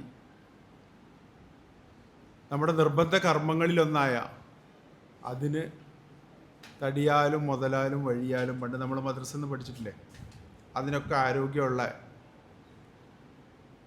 ഒരു ടീമാണ് എൻ്റെ മുന്നിൽ നിൽക്കുന്നത്. നിങ്ങൾക്ക് ദീനീപരമായിട്ടുള്ള എല്ലാ നിർദ്ദേശം തരാനും നമ്മളെ പണ്ഡിതന്മാരും എൻ്റെ സ്നേഹിതനായിട്ടുള്ള റഷീദും ഓൾറെഡി തന്നു കഴിഞ്ഞു. ഇനി ബാക്കി നിങ്ങളുടെ കർമ്മങ്ങളാണ്. അത് കൃത്യമായിട്ട് നമ്മുടെ ഉസ്താദുമാർ നമ്മളെ പഠിപ്പിച്ചു തരും. എനിക്ക് നിങ്ങളോട് പറയാനുള്ളത്, ആരോഗ്യമുള്ള ഒരു ശരീരം മാത്രം പോരാ, മനസ്സും ആരോഗ്യമുണ്ടാവണം. പോകുമ്പോൾ നമുക്കത് കഴിയും എന്നുള്ള ദൃഢനിശ്ചയം ഉണ്ടെങ്കിൽ അത് രക്ഷപ്പെടും. പലപ്പോഴും ഞങ്ങൾ രോഗികളോടൊക്കെ പറയും, മക്കളോടൊക്കെ പറയും, ഈ രോഗി ഇനി അതിനത്ര ദിവസമൊന്നും ഉണ്ടാവില്ല കേട്ടോ, അല്ലെങ്കിൽ ഇത്ര ദിവസം ജീവിക്കുള്ളൂ എന്നൊക്കെ പറയും. പക്ഷെ ആ മനുഷ്യന് ചിലപ്പോൾ ഉള്ളിൽ നല്ലൊരു ശക്തി തിരിച്ചു വരുന്നുള്ളത്. എന്നതുപോലെയാണ് ഹജ്ജിനിറങ്ങുമ്പോൾ എൻ്റെ അടുത്ത് വരുന്ന കുറേ പ്രായമുള്ള ആൾക്കാരുണ്ട്. അവർ പറയും, എങ്ങനെ പോവാന്ന് അറിയില്ല, സഫാ മറുവിൻ്റെ ഇടയിലുള്ള ഓട്ടം എന്നൊക്കെ പറഞ്ഞ് ഞങ്ങൾ ഓടേണ്ടി വരുമോ, ആ പച്ച ലൈറ്റ് കത്തുന്ന അവിടെ നിന്ന് അങ്ങോട്ട് ഓടണം എന്ന് പറയുന്നത്, അങ്ങനെ ചെയ്യേണ്ടി വരുമോ എന്നൊക്കെ പറഞ്ഞ് കുറേ കൺഫ്യൂഷൻ. പക്ഷെ ഓലാണ് സുന്ദരമായിട്ട് മണിയായിട്ട് പോയി വരും. എന്നുവെച്ചാൽ അത് വലിയ കോംപ്ലിക്കേഷൻ ഒന്നും അല്ല. നമ്മൾ മനസ്സിൽ ആദ്യം തന്നെ നമ്മൾ രോഗിയാണ്, എന്നെ കൂടെ ഒന്നും കഴിയില്ല എന്ന് തോന്നിക്കഴിഞ്ഞാൽ പിന്നെ ഒരു രക്ഷയില്ല. അപ്പം അതുകൊണ്ട് എനിക്ക് നിങ്ങളോട് പറയാനുള്ളത്, മാനസികമായിട്ട് നമ്മൾ തയ്യാറെടുത്ത് കഴിഞ്ഞു. നമ്മളെന്തെങ്കിലും ദുശ്ശീലങ്ങളുണ്ടെങ്കിൽ, സിഗരറ്റ് വലി, അതല്ലെങ്കിൽ മുറുക്കാൻ, അതൊക്കെ ഞാൻ പണ്ഡിതന്മാരുടെ ഇടയിൽ പറയുന്നത് ശരിയല്ല. ശരിക്ക് ചിലർ കറാത്താണെന്ന് പറയും, ചിലർ പറയും ഹറാമാണെന്ന് പറയും, നിഷിദ്ധമാണെന്ന് പറയും, ഒക്കെ പറയും. ഇനി അത് നല്ലതാണെന്ന് ആരും പറയുന്നൊന്നുമില്ല. അതുകൊണ്ട് തന്നെ അങ്ങനത്തെ വല്ല ദുസ്വഭാവങ്ങളും ഉണ്ടെങ്കിൽ ഇവിടെ വെച്ച് സ്റ്റോപ്പ് ചെയ്യാം. പിന്നെ ഹജ്ജിന് പോയി കഴിഞ്ഞാൽ എന്തായാലും അവിടുന്ന് കിട്ടൂലല്ലോ. അവിടുന്ന് തിരിച്ചു വന്നിട്ട് നമ്മളത് ചെയ്യുന്നു എന്ന് പറഞ്ഞാൽ തെറ്റാണെങ്കിൽ എൻ്റെ അർത്ഥം നമ്മൾ ഹജ്ജ് സ്വീകരിച്ചിട്ടില്ല എന്നാവും. അത് തെറ്റ്. അത് പിന്നെയും ഒരു ഹജ്ജ് ചെയ്ത ഒരാൾ പിന്നെ പരിശുദ്ധനാക്കപ്പെട്ടു അല്ലേ, പിന്നെ അയാൾ ആ തെറ്റിലേക്ക് തിരിച്ചു പോകുന്നുണ്ടെങ്കിൽ നമ്മുടെ ഭാഷ്യപ്രകാരം ഹജ്ജ് സ്വീകരിക്കുകയോ ഇല്ല. അത് എനിക്കറിയില്ല കേട്ടോ, ഉസ്താദുമാർ പറഞ്ഞൊരു കൂടുതൽ. ഞാൻ നിങ്ങളുടെ ഇടയിൽ ഒരു കൺഫ്യൂഷൻ ഉണ്ടാക്കിയതാണ്, തിരിച്ച് വരുമ്പോൾ നിങ്ങളെ ചെയ്യാതിരിക്കാൻ വേണ്ടിയിട്ട്. പ്രമേഹമുള്ളവരുണ്ടാവും, പ്രഷറുള്ളവരുണ്ടാവും, ഒരുപാട് അസുഖങ്ങളുള്ളവരുണ്ടാവും. ആ അസുഖങ്ങളൊക്കെ നിങ്ങളെ ചികിത്സിക്കുന്നൊരു ഡോക്ടർ ഉണ്ടാവും. ആ ഡോക്ടറുടെ അടുത്ത് പോയിട്ട് എന്ത് ചെയ്യണം എന്ന് ചോദിക്കാം. അതല്ലാതെ എല്ലാവർക്കും കൂടെ കോമൺ ആയിട്ട് നമുക്കൊന്നും പറയാൻ കഴിയില്ല. പലർക്കും ഗുളികയായിരിക്കും. പിന്നെ ആളുകൾക്ക് കൺഫ്യൂഷൻ ഉണ്ടാവില്ല, ഇൻസുലിൻ അടിക്കുന്നവരുണ്ടാവും. ഇൻസുലിൻ അടിക്കുന്നവർ ആരെങ്കിലും ഇതുണ്ടോ? അത് കൈപൊക്കോ. 1 2 3 4. ഓക്കെ, ശരി. പ്രമേഹത്തിന് ഗുളിക മാത്രം കഴിക്കുന്നവരുണ്ടോ? ഓക്കെ. ഗുളിക ഇൻസുലിനും ഉള്ളവരാരല്ലേ? ഗുളിക ഇൻസുലിനും. ഓക്കെ. അപ്പോൾ നമ്മളിതിൽ എന്താ ശ്രദ്ധിക്കാനുള്ള വെച്ചാൽ, ഡോക്ടർമാരുടെ അടുത്ത് പോയി കാണണം. ചില പ്രമേഹത്തിൻ്റെ ഗുളികകൾ നമ്മളൊന്ന് കഴിച്ചാൽ നന്നായിട്ട് മൂത്രമൊഴിക്കും ഉച്ചവരെ. അപ്പോൾ പിന്നെ നമുക്ക് ആ ഗുളിക നിർബന്ധമായിട്ട് ഒഴിവാക്കേണ്ടി വരും. അപ്പോൾ ആ ഡോക്ടർമാർക്ക് മനസ്സിലാവും, ഹജ്ജിന് പോകണമെന്ന് പറഞ്ഞാൽക്ക് മനസ്സിലാവും. പ്രത്യേകിച്ച് മുസ്ലിം ഡോക്ടർമാർക്ക് മനസ്സിലാവും. എന്നുവെച്ചാൽ ഓരോ സമയത്ത് നമ്മൾക്ക് ഇടയ്ക്കിടയ്ക്ക് വാഷ്റൂമിലേക്ക് പോകാൻ പറ്റത്തില്ല. നമുക്ക് അറിയാലോ, ആ കോണി പിന്നെ എലിവേറ്ററൊക്കെ ഉണ്ടെങ്കിൽ പോലും പലപ്പോഴും ചിലയിടത്തൊക്കെ കോണിയായിരിക്കും, ചിലപ്പോൾ ക്യൂ നിൽക്കേണ്ടി വരും. അപ്പോൾ അതുകൊണ്ട് മൂത്രം കൂടുതൽ ഒഴിക്കുന്ന ആ ഗുളികളുണ്ട് പ്രമേഹത്തിൻ്റെ. അത് നിങ്ങളെ ഡോക്ടർമാരുടെ അടുത്ത് കാണണം. ഞാൻ ഇതിന് പോവുകയാണ് എന്ന് പറഞ്ഞാൽ ഇങ്ങനെ അവർ മാറ്റിത്തരും. 2 ഇൻസുലിനാണ് എല്ലാവരും കൺസേൺ. പക്ഷേ ഇൻസുലിൻ കൊണ്ടുപോകാൻ നമ്മളിപ്പോൾ ഫ്രിഡ്ജിലല്ലേ വെക്കുന്നത്, എങ്ങനെ ഇൻസുലിൻ കൊണ്ടുപോകാൻ? അതിനത്ര കൺഫ്യൂഷൻ ഒന്നും ആക്കണ്ട. പെൻ ഇൻസുലിൻ വാങ്ങിച്ചാൽ മതി. പെൻ ഇൻസുലിൻ വാങ്ങിച്ചിട്ട് നിങ്ങൾക്ക് പറ്റുന്ന രീതിയിൽ പഞ്ഞി അങ്ങനത്തെ ഒരു കവറിൽ, സാധാരണ ചെറിയ ബാഗിലിട്ട് കണ്ട് കവർ ചെയ്ത് വെച്ചാൽ മതി. സാധാരണഗതിയിൽ നോർമൽ റൂം ടെമ്പറേച്ചറിൽ പെൻ ഇൻസുലിൻ വെച്ചാൽ വലിയ കുഴപ്പമുണ്ടാവില്ല. പിന്നെ അത് കഴിഞ്ഞിട്ട് നമ്മൾ എന്തായാലും റൂമിലേക്ക് തിരിച്ചെത്തുമല്ലോ, അവിടെ എന്തായാലും ഫ്രിഡ്ജ് ഉണ്ടാവും, അതിൽ വെക്കാം. രാവിലെ പോരുമ്പോൾ ഉച്ചയ്ക്ക് നിങ്ങൾക്ക് അടിക്കണം എന്നുണ്ടെങ്കിൽ, അല്ലെങ്കിൽ രാവിലെ അവിടെ നിന്ന് അടിച്ചു പോന്നാൽ മതി, കയ്യിൽ വെക്കേണ്ട ആവശ്യമില്ല. പിന്നെ ഒരു യാത്രയിൽ ഫ്ലൈറ്റിലാണെങ്കിലും നമ്മൾ അവിടെ തണുപ്പ് തന്നെ ആയിരിക്കും, എയർപോർട്ടിൽ തണുപ്പ്. ഓവർ ചൂടിലേക്ക് പോകരുത്. സാധാ ടെമ്പറേച്ചറിൽ 2 3 ദിവസം ഇൻസുലിൻ പുറത്ത് എന്ന് വെച്ചിട്ടൊന്നും വരാൻ പോകുന്നില്ല. ഇപ്പോൾ ഇൻസുലിൻ അതിൻ്റെ കപ്പാസിറ്റി കുറച്ച് കുറഞ്ഞേക്കാം ചിലപ്പോൾ കൂടുതൽ ചൂടിൽ വെച്ചാൽ. അപ്പോൾ അതുകൊണ്ട് നിങ്ങൾ അങ്ങനെ കൺഫ്യൂഷൻ ആക്കണ്ട. എന്താണ് ഞാൻ ഇൻസുലിൻ എങ്ങനെ പെന്ന് കൊണ്ടുപോകുന്നത്? പെൻ ഇൻസുലിൻ വലിയ ബുദ്ധിമുട്ടൊന്നുമില്ല, വളരെ സിമ്പിളാണ്. അത് ഉപയോഗിക്കണമെങ്കിൽ അത് ഉപയോഗിക്കേണ്ടത് എങ്ങനെയാണ് നിങ്ങൾ അറിഞ്ഞാൽ മതി. വളരെ സിമ്പിളായിട്ട് ഒരു പ്രാവശ്യം കാണിച്ചെന്നാൽ നിങ്ങൾക്കറിയാം. പിന്നെ എപ്പോഴും ഇൻസുലിൻ കുത്തുമ്പോൾ ശ്രദ്ധിക്കാനുള്ളത്, പൊക്കിളിൻ്റെ ചുറ്റും ഇൻസുലിൻ കുത്തുന്നതാണ് എപ്പോഴും സേഫ്. കാര്യം അവിടെ നിന്ന് ഇൻസുലിൻ കുത്തുമ്പോൾ കയ്യുമ്മലും സാധാരണ കുത്തുന്ന കാലിൻ്റെ തുടമ്പലൊക്കെ ആകുമ്പോൾ അത് പൊള്ളച്ച് മുറിവാവാൻ ചാൻസ് ഉണ്ട്. അപ്പോൾ അതുകൊണ്ട് പൊക്കിളിന് ചുറ്റും 2 ഇഞ്ചിൻ്റെ ചുറ്റിലുമായിട്ട് നേരെ കുത്തനെ കുത്തിയാൽ മതി. അവിടെ ചെരിക്കൊന്നും വേണ്ട. അത് നിങ്ങൾ ഡോക്ടറെ അടുത്ത് നിങ്ങൾ ഓൾറെഡി ഉപയോഗിക്കുന്നവർക്ക് ഇതൊന്നും പറയേണ്ട ആവശ്യമില്ല. എന്നാലും ഏറ്റവും സേഫസ്റ്റ് മെത്തേഡ് അതാണ്. അപ്പോൾ ഗുളിക കൃത്യമായിട്ട് നിങ്ങൾ കഴിക്കുന്നത് നിങ്ങൾ കാണുന്ന ഡോക്ടറെ നിർബന്ധമായിട്ട് കാണിക്കണം. അതേപോലെ തന്നെയാണ് പ്രഷറിൻ്റെ. എന്ത് ജീവിതശൈലി രോഗങ്ങൾ നമുക്കുണ്ടോ അത് ഡോക്ടറെ അടുത്ത് കണ്ടിട്ട് കറക്റ്റായിട്ട് അതിന് ടാബ്ലറ്റ്. പിന്നെ മൂന്നാമത്തെ ഒരു കാര്യം, പല സ്ത്രീകളും ഹജ്ജിന് കഴിഞ്ഞ് വരുമ്പോൾ മൂത്രത്തിൽ ഇൻഫെക്ഷൻ കൊണ്ടിട്ട്, കാര്യം അവരെ കുറ്റം പറഞ്ഞ കാര്യമില്ല, ഇടയ്ക്കിടയ്ക്ക് മൂത്രം ഒഴിക്കാൻ പോകേണ്ട ഒരവസ്ഥ ചുറ്റുപാടിൽ വരാറുണ്ട്. അങ്ങനെ ഇടയ്ക്കിടയ്ക്ക് നമ്മൾ പ്രാർത്ഥനൻ്റെ സമയത്തൊക്കെ പള്ളിയിൽ നിന്ന് പിന്നെയും പോയിട്ട് മൂത്രമൊഴിക്കുക എന്ന് പറയാൻ ഒരു ബുദ്ധിമുട്ടുള്ള കാര്യമാണല്ലോ. അപ്പോൾ അതുകൊണ്ട് മൂത്രമൊഴിക്കാൻ പോവില്ല, വെള്ളം കുടിക്കില്ല, എന്നിട്ട് മൂത്രത്തിൽ ഇൻഫെക്ഷൻ കൊണ്ടിട്ടാണ് ഏറ്റവും കൂടുതൽ വരിക. അതുകൊണ്ട് അത് വേണ്ട. അത്യാവശ്യമൊക്കെ വെള്ളം കുടിക്കണം, കൂടുതൽ കുടിക്കണം എന്ന് ഞാൻ പറയുന്നില്ല, വെള്ളം കുടിക്കണം. മൂത്രം ഒഴിക്കേണ്ടി വരും എന്നുള്ളതിൻ്റെ പേരിൽ നമ്മൾ വെള്ളം കുടിക്കാതിരിക്കരുത്. മറ്റൊന്ന്, ഏറ്റവും പ്രധാനം, തിരിച്ചു വരുന്ന രോഗികൾക്ക് ഏറ്റവും കൂടുതൽ ഞാൻ കാണുന്നത് ന്യൂമോണിയയാണ്, ശ്വാസകോശത്തിൽ ഉണ്ടാകുന്ന അണുബാധ. അതിൻ്റെ ഏറ്റവും പ്രധാന കാര്യം എന്ന് വെച്ചാൽ ഒരുപാട് ജനങ്ങൾ തിങ്ങി നിൽക്കുന്ന സ്ഥലത്ത് ഈ അന്തരീക്ഷത്തിൽ ഒരുപാട് അണുക്കളുണ്ടാവും. അപ്പോൾ കോവിഡൊക്കെ കഴിഞ്ഞു പോയ ആളുകളായതുകൊണ്ട് നമുക്ക് വളരെ ഈസി ആയിട്ട് മനസ്സിലാവും. തുമ്മുമ്പോഴും ചുമക്കുമ്പോഴും ഗവൺമെൻറ്റൊക്കെ പ്രചരിപ്പിച്ചെന്ന് ശ്രദ്ധിച്ചിരുന്നില്ലേ, ആ അടുത്ത് നിൽക്കരുത്, അങ്ങനത്തെ കുറേ ആളുകളുണ്ടാവും. ആർക്കൊക്കെയാണ് അസുഖം ഉള്ളത് നമുക്ക് പറയാൻ പറ്റത്തില്ലല്ലോ. അപ്പോൾ അവർ തുമ്മും ചുമക്കുക, ആ അന്തരീക്ഷത്തിൽ മൊത്തം അണുക്കളുണ്ടാവും. പ്രത്യേകിച്ചും ഒരാൾ സുജൂത് ചെയ്യുകയാണെങ്കിൽ, സുജൂത് ചെയ്യുമ്പോൾ നമ്മൾ ഏറ്റവും കൂടുതൽ കോണ്ടാക്റ്റ് വരൽ ആ മുസല്ലയിലാണ്. അവിടെ ഒരു അസുഖമുള്ള ഒരാൾ, അയാൾക്ക് അസുഖങ്ങളൊന്നും ഉണ്ടാകത്തില്ല, പക്ഷേ അയാളുടെ ശ്വാസകോശത്തിൽ ഈ അണുക്കളുണ്ടാവും. അവിടെ അദ്ദേഹം സുജൂത് ചെയ്ത് പോകും. നമ്മളാണെങ്കിൽ അടുത്ത് അവിടെ സുജൂത് ചെയ്യുന്നത്, അപ്പോൾ സ്വാഭാവികമായിട്ടും നമുക്ക് അണുക്കളെ കിട്ടും. കോവിഡിൻ്റെ അന്തരീക്ഷമൊക്കെ ജീവിച്ച ആൾക്കാരായതുകൊണ്ട് ഞാൻ നിങ്ങൾക്ക് കൂടുതൽ പറഞ്ഞു തരണമെന്നല്ല. അതുകൊണ്ട് നമ്മൾ എന്ത് ചെയ്യണം വെച്ചാൽ, ഒന്നുകിൽ ഒരു ടവൽ നമ്മൾ സുജൂത് ചെയ്യുന്നിടത്ത് ഇടുക, ഒരു ടർക്കി എന്തെങ്കിലും ഇഷ്ടം പോലെ ആൾക്കാർ നമ്മൾ കൈ പിടിക്കാറുണ്ട്. അതും അല്ലെങ്കിൽ ഏറ്റവും നല്ലതെന്ന് വെച്ചാൽ മാസ്ക് ഉപയോഗിക്കുക. മാസ്ക് ഉപയോഗിച്ചാൽ പിന്നെ നമ്മൾ എവിടെ സുജൂത് ചെയ്താലും ഒന്നും പ്രശ്നമില്ല. പക്ഷെ നമ്മളെന്ത് ചെയ്യും, നമ്മുടെ സ്വഭാവം വെച്ചിട്ട് ഒരു പിഷ്ക് തന്നെ നമുക്ക് നമ്മളെ ജന്മനാൽ കിട്ടിയതാണെന്ന് ഞാൻ പറയുന്നില്ല, പക്ഷേ നമ്മളെന്ത് ചെയ്യും, അത് കേടുവരുത്തണ്ടെങ്കിൽ രാവിലെ ഒരു മാസ്ക് വെച്ചിട്ട് വൈകുന്നേരം വരെ ആ മാസ്ക് കൊണ്ടെങ്കിൽ നടക്കും. അത് പാടില്ല. ഒരു ഉച്ചയാകുമ്പോൾ ആ മാസ്ക് മാറ്റണം. ആ മാസ്ക് പ്രത്യേകം ശ്രദ്ധിക്കുക. മാസ്കിൻ്റെ പുറത്ത് നിറയെ, ഇത് മൈക്രോസ്കോപ്പൊക്കെ വെച്ച് കണ്ടിട്ടുള്ള ഡോക്ടർമാർക്ക് മനസ്സിലാവും, മൊത്തം അണുക്കളായിരിക്കും. നമ്മൾ സാധാ കണ്ടുകൊണ്ട് കാണില്ല എന്ന് മാത്രം. നമ്മളെന്ത് ചെയ്യും, അത് തിരിച്ചും മറിച്ചൊക്കെ ഇടും. അതേപോലെ നിസ്കരിക്കണ ഒരു ടവല് നമ്മൾ കൈയിട്ട് നിസ്കരിക്കാൻ പറഞ്ഞാൽ അതെന്ത് ചെയ്യും, നമ്മൾ അടിയിലിട്ടിട്ടുണ്ടാവും. പിന്നെ ആ ഭാഗത്ത് തന്നെ അടിഭാഗം വരാൻ പാടുള്ളൂ അടുത്ത നമസ്കാരത്തിന്.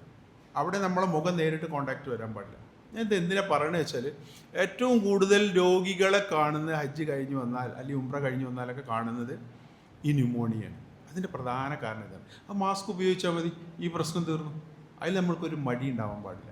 അവിടെ നമ്മളൊരു 10 മാസ്കെങ്കിലും നിങ്ങൾ ശരിക്ക് ഉപയോഗിക്കുമ്പോൾ, അത് ഉപയോഗിച്ചിട്ട് വെറുതെ അവിടെ നമ്മൾ ഒഴിച്ച് അതിപ്പോൾ നിങ്ങൾക്ക് പറയാൻ ആവശ്യമില്ലല്ലോ. മാസ്ക് കഴിവിൻ്റെ പരമാവധി ഉപയോഗിക്കുക. പിന്നെ ഒരാളിന്ന് അഥവാ തളർന്നു വീണാൽ ഇഷ്ടം പോലെ ആൾക്കാരുണ്ടാവും നിങ്ങളെ കൂടെ. ഒരാൾക്കൊരു തളർച്ച വന്ന് നിൽക്കാം, ഒന്നും നമ്മൾ ചെയ്യാൻ നിൽക്കേണ്ട. നമ്മളതിൻ്റെ പൾസ് BP സാധാരണ നമുക്കറിയാലോ, ഒന്ന് പിടിച്ച് നോക്കുക. അപ്പോഴേക്കിനും ആളുകൾ ഓടിയെത്തിക്കോളും. അതിൻ്റെ റെസ്ക്യൂ ടീംസൊക്കെ അവിടെ ഉണ്ടാവും. അങ്ങനെ ഉണ്ടാവില്ല. ഇനി ആർക്കെങ്കിലും അങ്ങനെ സംഭവിച്ചാൽ നമ്മൾ അയാളെ ഫ്ലാറ്റായിട്ട് ആദ്യം നിലത്ത് കെടുത്തിയാൽ മതി. നമ്മൾ ഫ്ലാറ്റായിട്ട് കെടുത്തലാണ് ഏറ്റവും പ്രധാനം. അത് കഴിയുമ്പോഴേക്കിന് നിങ്ങളെ സറൗണ്ടിങ്സിലൊക്കെ ആൾക്കാരെത്തും. അതിന് വേണ്ട റെസ്ക്യൂ ടീംസും കാര്യങ്ങളൊക്കെ ഉണ്ടാവും. ഷുഗർ കുറഞ്ഞ ആൾക്കാരാണ് ഏറ്റവും കൂടുതൽ ബുദ്ധിമുട്ടൽ, നമ്മൾ തളർന്ന് കാണൽ. അപ്പോൾ ഏറ്റവും പ്രധാനമായിട്ട് നിങ്ങളെ കൂടെ യാത്ര ചെയ്യുമ്പോൾ ഒരു ഷുഗറുള്ള ഒരാൾ തളർന്നു നോക്കുക. അപ്പോൾ നമ്മൾ കൺഫ്യൂഷൻ ആകും, പഠിച്ചോനെ ഇത് ഷുഗർ കൂടിയതാണോ കുറഞ്ഞതാണോ എന്താ ചെയ്യുക, നമ്മൾ ഗ്ലൂക്കോമീറ്റർ ഉണ്ട് അന്വേഷിക്കാനും നിൽക്കണ്ട. അങ്ങനെ ഒരാൾ തളർന്ന് വീണാൽ നിങ്ങൾ കയ്യിലുള്ള പഞ്ചസാരയോ മധുരം എന്തെങ്കിലും കലക്കിയിട്ട് അയാളെ വായിൽ ഒഴിച്ചു കൊടുക്കണം. കുടിക്കുന്നില്ല എന്നുണ്ടെങ്കിൽ കയ്യിലാക്കിയിട്ട് ചുണ്ടുമല്ലെങ്കിലും വായിലെങ്കിലും തേച്ച് കൊടുക്കണം. ഷുഗർ കുറഞ്ഞ ഒരാൾക്ക് ഒരു 20ൻ്റെ താഴെ ഷുഗർ പോയിട്ട് ആൾ മരിക്കും, പ്രത്യേകിച്ച് ഇൻസുലിനൊക്കെ എടുത്ത ആൾക്കാർ. അപ്പോൾ അതുകൊണ്ട് ഏറ്റവും ശ്രദ്ധിക്കാനുള്ള, തളർച്ച വന്നോ ഷുഗർ കലക്കി കൊടുത്തോളണം, മധുരമുള്ള എന്തെങ്കിലും മുട്ട എന്തെങ്കിലും കൊടുത്തോളണം. കൂടിയ ഷുഗറുള്ള ഒരാളിങ്ങനെ തളർന്ന് വീഴില്ല. ഇനി അങ്ങനെ തളർന്ന് വീണാൽ തന്നെ ഷുഗർ കൂടിയിട്ട് ഒരാൾ തളർന്ന് വീണ് നിൽക്കുക, അയാൾ കുറച്ചും കൂടെ ഷുഗറും കൊടുത്തു വെച്ചിട്ട് ഒന്നും സംഭവിക്കാൻ പോകുന്നില്ല. അപ്പോൾ അതുകൊണ്ട് ഏറ്റവും ശ്രദ്ധിക്കാനുള്ളത്, ഒരു തളർച്ച പറ്റിയാൽ ഫ്ലാറ്റായിട്ട് ആരെങ്കിലും നിങ്ങളെ കൂടെ ഉള്ള പ്രായമുള്ള ആൾക്കാരുണ്ടായിരുന്നു ഒന്ന് മലർത്തി കിടത്തിയിട്ട് ബാക്കി റെസ്ക്യൂ, ബാക്കി പൾസും BP അതിൽക്കൊന്നും ഇപ്പോൾ നമ്മൾ പോകണ്ട, അതൊക്കെ വേറെ സബ്ജക്റ്റായി മാറും. അടിസ്ഥാനപരമായിട്ട് നമ്മളൊരു മനുഷ്യനെ രക്ഷപ്പെടുത്താൻ ഫ്ലാറ്റായിട്ട് കെടുത്തുക എന്നുള്ളത്. കാര്യം തലച്ചോറിലേക്ക് ഒന്നുകിൽ രക്തോട്ടം കിട്ടിയിട്ടുണ്ടാവില്ല, അപ്പോഴേക്കും ഷുഗർ കുറഞ്ഞതാണ് തോന്നുകയാണെങ്കിൽ ഷുഗർ, ഇത് രണ്ടുമാണ് ഒരാൾ തളർന്ന് വീഴാനുള്ള ഒരു അവസ്ഥ ഉണ്ടാവുക. മറ്റേതൊക്കെ നമ്മളെ പ്രിവെൻറ്റീവ് ആസ്പെക്ട്സാണ്. നമുക്ക് അസുഖം വരാതിരിക്കാൻ നമ്മൾ ഞാൻ പറഞ്ഞ പോലെ മാസ്ക് ഉപയോഗിക്കണം, ടവൽ ഉപയോഗിക്കണം, പരസ്പരം പിന്നെ സഹായിക്കാൻ നിങ്ങളെ ഗ്രൂപ്പിൽ തന്നെ ഇഷ്ടം പോലെ ആളുകളുണ്ടാവും. അതൊന്നും നമ്മൾ അങ്ങനെ വിശദമായിട്ട് ആ ഡെപ്തിലേക്ക് പോകേണ്ടതല്ല. നമ്മളെ മനസ്സും ശരീരവും ഒക്കെ നമ്മൾ പടച്ച തമ്പുരാനിൽ അർപ്പിച്ച് നമ്മളെന്തെങ്കിലും നമ്മുടെ ജീവിതത്തിൽ പറ്റിയിട്ടുള്ള തെറ്റുകളൊക്കെ അതിന് ഇസ്തിഗ്ഫാർ ചോദിച്ചുകൊണ്ടാണ് നമ്മൾ പടച്ചവൻ്റെ അടുത്തേക്ക് പോകുന്നത്. കാരണം സാധാരണഗതിയിൽ ഒന്നും സംഭവിക്കാറില്ല. എങ്കിലും പ്രായമുള്ള ആളുകൾ കൂടെ നമ്മളെ കൂടെ ഉണ്ടാകുമ്പോൾ അവരുടെ ഒരു സംരക്ഷണം കൂടെ നമ്മൾ ഏറ്റെടുക്കണം പലപ്പോഴും. അപ്പം അതുകൊണ്ട് ഞാൻ നിങ്ങളെ കൂടുതൽ പറഞ്ഞ് ബോറടിപ്പിക്കല്ല. അടിസ്ഥാനപരമായിട്ട് നിങ്ങൾ കാണിച്ചു കൊണ്ടിരിക്കുന്ന ഡോക്ടറെ കാണിച്ചിരിക്കണം. പ്രിസ്ക്രിപ്ഷൻ നിങ്ങളെ കയ്യിലുണ്ടായിരിക്കണം. അനാവശ്യമായ മരുന്നുകളൊന്നും നിങ്ങൾ വെറുതെ കരുതണ്ട. കാര്യം ഇത് ചെക്ക് ചെയ്തിട്ട് അവരൊന്നായിട്ട് പുറത്തേക്കിടും എന്ന് മാത്രമല്ല, ഏതെങ്കിലും ഒരു ഉറക്ക ഗുളിക അങ്ങനത്തെ എന്തെങ്കിലും അതിൽ പെട്ടിട്ടുണ്ടെങ്കിൽ നിങ്ങളെ മാത്രം മാറ്റി നിർത്തും, മറ്റവരെ പോകാൻ പറയും. ഒരുപാട് ബുദ്ധിമുട്ടുകളിലേക്ക് പോകും. അപ്പോൾ അനാവശ്യമായ ഒരു മരുന്നും, പ്രത്യേകിച്ചും ആയുർവേദ മരുന്നുകളൊന്നും അങ്ങോട്ട് കൈ പിടിക്കരുത്. കാര്യം അതിനൊന്നും അവിടെ അനുവദിക്കപ്പെട്ടതല്ല. അതുകൊണ്ട് തന്നെ ഒരു തരത്തിലുള്ള പ്രിസ്ക്രിപ്ഷൻ ഇല്ലാത്ത ഒരു മരുന്ന് നിങ്ങൾ അങ്ങോട്ട് കൊണ്ടുപോകാൻ ശ്രമിക്കരുത്, ബുദ്ധിമുട്ടുണ്ടാവും. ഇൻസുലിൻ നിങ്ങൾ ഇങ്ങനെ തന്നെ കരുതണം. എന്തെങ്കിലും അപകടം പറ്റിയാൽ ചെയ്യേണ്ട പ്രാഥമിക സംവിധാനം ചെയ്യാൻ നിങ്ങളെ ഗ്രൂപ്പിൽ ആളുകളുണ്ടാവും. പിന്നെ നിങ്ങൾക്ക് ബേസിക് അറിയുകയും ചെയ്യാം. ഇൻസുലിൻ എടുക്കുന്ന ആൾക്കാർക്ക് പേടിക്കേണ്ട, അതിനായിട്ട് ഇനി വേറെ സാധനങ്ങളൊന്നും തപ്പിപ്പോകണ്ട. പെൻ ഇൻസുലിനിലേക്ക് മാറ്റിയിട്ട് അത് നിങ്ങൾക്ക് കൊണ്ടുപോകാവുന്നുള്ളൂ. പിന്നെ ബാക്കി ഇപ്പോൾ നമ്മളിങ്ങനെ അത് ആരോഗ്യത്തിനെ കുറിച്ചും മറ്റേ മറിച്ചൊക്കെ അങ്ങനെ കുറേ ക്ലാസ് ആ ലെവലിലേക്കല്ല നമ്മൾ പോകേണ്ടത്. സത്യത്തിൽ നമുക്കൊന്നും സംഭവിക്കില്ല. കാര്യം നമ്മൾ മാനസികമായി പ്രിപ്പയർ ചെയ്ത് കഴിഞ്ഞാൽ, നമ്മൾ ലക്ഷ്യം അതാണെന്ന് നമ്മൾ ഉറപ്പിച്ച് കഴിഞ്ഞാൽ പിന്നെ അതിൽ അസുഖങ്ങളൊന്നും വരാറില്ല. ഞാൻ എപ്പോഴും എൻ്റെ മനസ്സിൽ പലപ്പോഴും പറയാറുണ്ട്, ഒരു 80-82 വയസ്സൊക്കെ ഉള്ള ഉമ്മമാരെ എണീറ്റ് നടക്കാൻ പോലും പറ്റാത്ത ആളുകൾ വന്നിട്ട് എനിക്ക് ഹജ്ജിന് പോകണമെന്ന് പറയുമ്പോൾ നമ്മൾ പറയും ഈ തടിയാലും മുതലാലും ഒക്കെ വഴിയാലൊക്കെ കഴിവുണ്ടെങ്കിലല്ലേ പടച്ചോൻ നിർബന്ധിച്ചിട്ടുള്ളൂ എന്ന് പറയാൻ തോന്നിപ്പോയി ചില സമയത്ത്. പക്ഷെ അവർ കാണാൻ സുന്ദരമായിട്ട് ചെയ്തു വരുന്നു. അപ്പം അതുകൊണ്ട് നിങ്ങൾക്കൊന്നും ഒരിക്കലൊരു ബുദ്ധിമുട്ടുണ്ടാകരുത്. എത്രയോ നമ്മൾ ഇമ്പ്രൂവ് ചെയ്ത സംവിധാനമാണല്ലോ. പിന്നെ റഷീദ് പറഞ്ഞ പോലെ തന്നെ നടന്നു പോകുമ്പോൾ ഇഷ്ടം പോലെ ഭക്ഷണങ്ങളോ അതും കാരൊക്കെ അതെല്ലാം കൂടെ കടിച്ച് കുറച്ച് കിട്ടുന്നതൊക്കെ ഫ്രീ ആയിട്ട് അടിച്ച് മാറ്റുക എന്നുള്ളതല്ല നമ്മുടെ ലക്ഷ്യം. കിട്ടണമൊക്കെ ഭക്ഷണം കഴിച്ചിട്ട് അവസാനം ഫുഡ് പോയിസൺ അടിക്കുന്ന ഒരു സ്റ്റേജിലേക്ക് പോകും. എന്നിട്ട് ആവശ്യമുള്ള മുസ്തലിഫയിൽ ഫുഡ് ഉണ്ടാവുമോ എന്ന് ചോദിച്ചാൽ ആൾക്കാരുടെ കയ്യിൽ അത് ഉണ്ടാവില്ല. അപ്പോൾ അത് നിർദ്ദേശം കൃത്യമായിട്ട് നിങ്ങൾക്ക് തരും ഇൻഷാ അല്ലാഹ്. ഞങ്ങൾ കൂടുതൽ പറഞ്ഞ് ബോറടിപ്പിക്കുന്നില്ല. നമുക്ക് പിന്നെ ഇഞ്ചക്ഷൻസ് ആണ് കാരണം അതൊന്നും പല ആളുകളും ഇഞ്ചക്ഷൻ എടുക്കാതെ പോകും. അത് ചെയ്യരുത്. കാര്യം അവിടെ ഏറ്റവും കൂടുതൽ ഡേഞ്ചറസ് ആയിട്ടുള്ള രോഗമാണ് ഈ വൈറൽ മെനിഞ്ചൈറ്റിസ് എന്ന് പറയുന്ന സാധനം. തലച്ചോറിനെ ബാധിക്കുന്ന വൈറസ് രോഗം. അതിന് ട്രീറ്റ്മെൻറ്റും ഇല്ല. അപ്പോൾ അതുകൊണ്ട് അത് നമ്മൾ ഇൻസുലിൻ നമ്മൾ ഇഞ്ചക്ഷൻ കൊടുക്കുന്നില്ല, വാക്സിൻ കൊടുത്തു, എല്ലാം കൊടുത്തു. ഫുള്ള് തന്നു ഗവൺമെൻറ്. അത് എടുത്തിട്ടുണ്ടല്ലോ. ഇനി ആരെങ്കിലും നിങ്ങളുടെ ഫ്രണ്ട്സിൽ പലപ്പോഴും പുറത്ത് പ്രൈവറ്റൊക്കെ എടുക്കുന്ന ആൾക്കാർ ഡോക്ടറെ നിങ്ങളൊരു സർട്ടിഫിക്കറ്റ് തരുമോ, ഞാൻ വാക്സിൻ എടുത്തിട്ടില്ല എന്ന് പറഞ്ഞാൽ അത് ചെയ്യരുത്. അതാണ് ഏറ്റവും തലച്ചോറിനെ ബാധിക്കുന്ന അണുബാധ. ഇപ്പം നിങ്ങളെ സംബന്ധിച്ചിടത്തോളം അവിടെ പറയേണ്ട ആവശ്യമില്ല. കാര്യം നിങ്ങൾ ഓൾറെഡി ആ ഇഞ്ചക്ഷൻ എടുത്തു കഴിഞ്ഞു. ഇൻഷാ അല്ലാഹ് നിങ്ങളെല്ലാവരും നല്ല ആരോഗ്യത്തിൽ മനസ്സിൽ ധൈര്യം ഉണ്ടായാൽ മതി. ബാക്കിയൊക്കെ ഉസ്താദുമാർ പറഞ്ഞു തരും. എന്താണ് നമ്മൾ ഹജ്ജ് കൊണ്ട് ഉദ്ദേശിക്കുന്നതെന്നൊക്കെ നിങ്ങൾക്ക് നന്നായിട്ട് അറിയുന്നതാണ്. കർമ്മം ചെയ്യലും തിരിച്ചുനിന്ന് വരുന്നവരേ നമ്മുടെ റഷീദ് സാഹിബും ടീമും നിങ്ങളെ കൂടെ ഉണ്ടാവും ചെയ്യും. അപ്പോൾ നല്ല ഒരു ഹജ്ജ് അത് ആരോഗ്യത്തോടു കൂടി ചെയ്യുക. എന്തെങ്കിലും സംശയങ്ങളുണ്ടെങ്കിൽ എപ്പോൾ വിളിച്ചാലും, റഷീദ് പലപ്പോഴും എന്നെ സൗദിയിൽ നിന്ന് വിളിക്കാറുണ്ട്, പലയിടത്തും വിളിക്കാറുണ്ട്. പറഞ്ഞ പോലെ ഞാൻ ഇവിടെ വന്നിട്ട് നിങ്ങൾക്കൊന്ന് പറഞ്ഞത് നിങ്ങൾ ആ ഗ്യാപ്പിൽ വെറുതെ ചുളിവിൽ ഞാനൊരു കച്ചവടം നടത്തുകയാണ്. നമുക്ക് വേണ്ടി പ്രാർത്ഥിക്കും വേണം. മക്കത്തി എന്നിട്ട് പ്രാർത്ഥിക്കുന്ന കൂട്ടത്തിലേ അതങ്ങനെ തന്നെ. പിന്നെ ഇവിടെ ഓതാൻ പാടില്ല പണ്ഡിതന്മാർ ഇൽമുൻ നാഫിയ എന്ന് പറയും. ഇത് ഉപകാരമുള്ളതാണ്. ഇൻസുലിൻ നിങ്ങൾ അങ്ങനെ കൊണ്ടുപോയിക്കാണ്ട് അടിച്ചിട്ട് വെറുതെ കാര്യമില്ലെങ്കിൽ അത് തന്നതുകൊണ്ട് നിങ്ങൾ പ്രാർത്ഥിച്ചാൽ നമുക്ക് വല്ലതും കിട്ടും. അതുകൊണ്ട് നമുക്ക് വേണ്ടി പ്രാർത്ഥിക്കണമെന്നും പറഞ്ഞുകൊണ്ട് ഞാൻ നിർത്തുന്നു. വാഹിറു ദഅവാന അനിൽ ഹംദുലില്ലാഹി റബ്ബിൽ ആലമീൻ. അസ്സലാമു അലൈക്കും. ഇഫയിൽ നമുക്ക് താമസിക്കാനുള്ള സൗകര്യമില്ല. ജസ്റ്റ് രാത്രിയുടെ പകുതിയുടെ എത്ര ഭാഗം അവിടെ താമസിക്കുക എന്നാണ് അതിൻ്റെ മസല. അത് താമസിച്ച് കഴിഞ്ഞതിന് ശേഷം മുസ്ദലിഫയിൽ നിന്ന് സുബൈ നിസ്കാരം നമ്മൾ പൂർത്തിയാക്കും. എന്നിട്ട് നമ്മൾ എന്ത് ഈ ബസ് പിന്നെ നമ്മൾ ഒഴിവാക്കിയിട്ട് പോകും. മുസ്ദലിഫ വരെ നമുക്ക് മാക്സിമം ബസ് ഉണ്ടാവുള്ളൂ. മുസ്ദലിഫയിൽ നിന്ന് പിന്നെ നമ്മൾ ഓരോ അമീറന്മാരുടെ കീഴിൽ പല ഭാഗത്തായിരിക്കും നമ്മൾ ക്യാമ്പ് ചെയ്തിട്ടുണ്ടാവുക. ഏകദേശം മലിക് ഫൈസൽ എന്ന് പറയുന്ന ഒരു പാലുണ്ട് ലാസ്റ്റ് വരുന്നത്. ആ മലിക് ഫൈസലിൻ്റെ അടുത്തായിരിക്കും നമ്മളെ ക്യാമ്പ് ഉണ്ടായിരിക്കുക. അപ്പോൾ അവിടെയൊക്കെ നമ്മൾ എന്ത് ചെയ്യും, ഈ കാസിമി ഉസ്താദിൻ്റെ, റഹ്മാൻ ഉസ്താദിൻ്റെ, നാസർ ഉസ്താദിൻ്റെ എല്ലാവരും ഗ്രൂപ്പുകൾ എന്ത് ചെയ്യും, വ്യത്യസ്ത ഭാഗങ്ങളിലായിട്ടുള്ള ഗ്രൂപ്പൊക്കെ നമ്മൾ പരസ്പരം വിളിച്ച് കോർഡിനേറ്റ് ചെയ്തിട്ട് എന്ത് ചെയ്യും, എല്ലാവരും കൂടെ ഒരുമിച്ച് നമ്മൾ ഇൻഷാ അല്ലാഹ് മിനായിലേക്ക് നമ്മൾ ഒരുമിച്ച് നടക്കും. അതൊരു 2.5-3 കിലോമീറ്റർ ദൂരം നമുക്ക് എന്തുണ്ടാവും, മിനായിലേക്ക് നടക്കാനുണ്ടാവും. അതെല്ലാവരും ഒരുമിച്ച് നടക്കണം. അവിടെ എന്തുണ്ടാവില്ല, ഒരു വാഹനവും നിങ്ങൾക്ക് അവിടെ ലഭിക്കില്ല. അവിടെ വാഹനം കിട്ടണമെങ്കിൽ എന്ത് ചെയ്യണം, ഈ മുസ്ദലിഫയിൽ ഉച്ചയ്ക്ക് ഒരു 10-11 മണി വരെയെങ്കിലും ആ വെയിലത്ത് ഒരാൾ ഇരുന്നാലും ഒരു വാഹനം അങ്ങോട്ട് വരുള്ളൂ. അതുവരെ റോഡ് ഫുൾ ബ്ലോക്കായിരിക്കും. അപ്പോൾ കഴിയുന്നത് പോലെ ആരോഗ്യമുള്ള ആളുകൾ പരസ്പരം കൈപിടിച്ച് പ്രായമുള്ള ആൾക്കാരെ മുന്നിൽ നിർത്തി നമ്മുടെ ഗ്രൂപ്പിൻ്റെ ഒരു കൊട എല്ലാവർക്കും തരും. കാലാവസ്ഥ ചൂടായിരിക്കും, ചൂടാൻ വേണ്ടിയിട്ടില്ല. പിന്നെ ഒരു ഫ്ലാഗ് ഉണ്ടാവും നമ്മളെ കയ്യിൽ. അത് മുന്നിൽ വിളിച്ചിട്ട് തെൽബിയത്തും ചൊല്ലി ലബ്ബൈക്ക് അല്ലാഹുമ്മ ലബ്ബൈക്ക് എല്ലാം ചൊല്ലിയിട്ട് ഒരു ടീമായിട്ട് എന്ത് ചെയ്യും, നമ്മൾ രസകരമായിട്ട് ഇൻഷാ അല്ലാഹ് മിനായിലേക്ക് നമ്മൾ പോകും.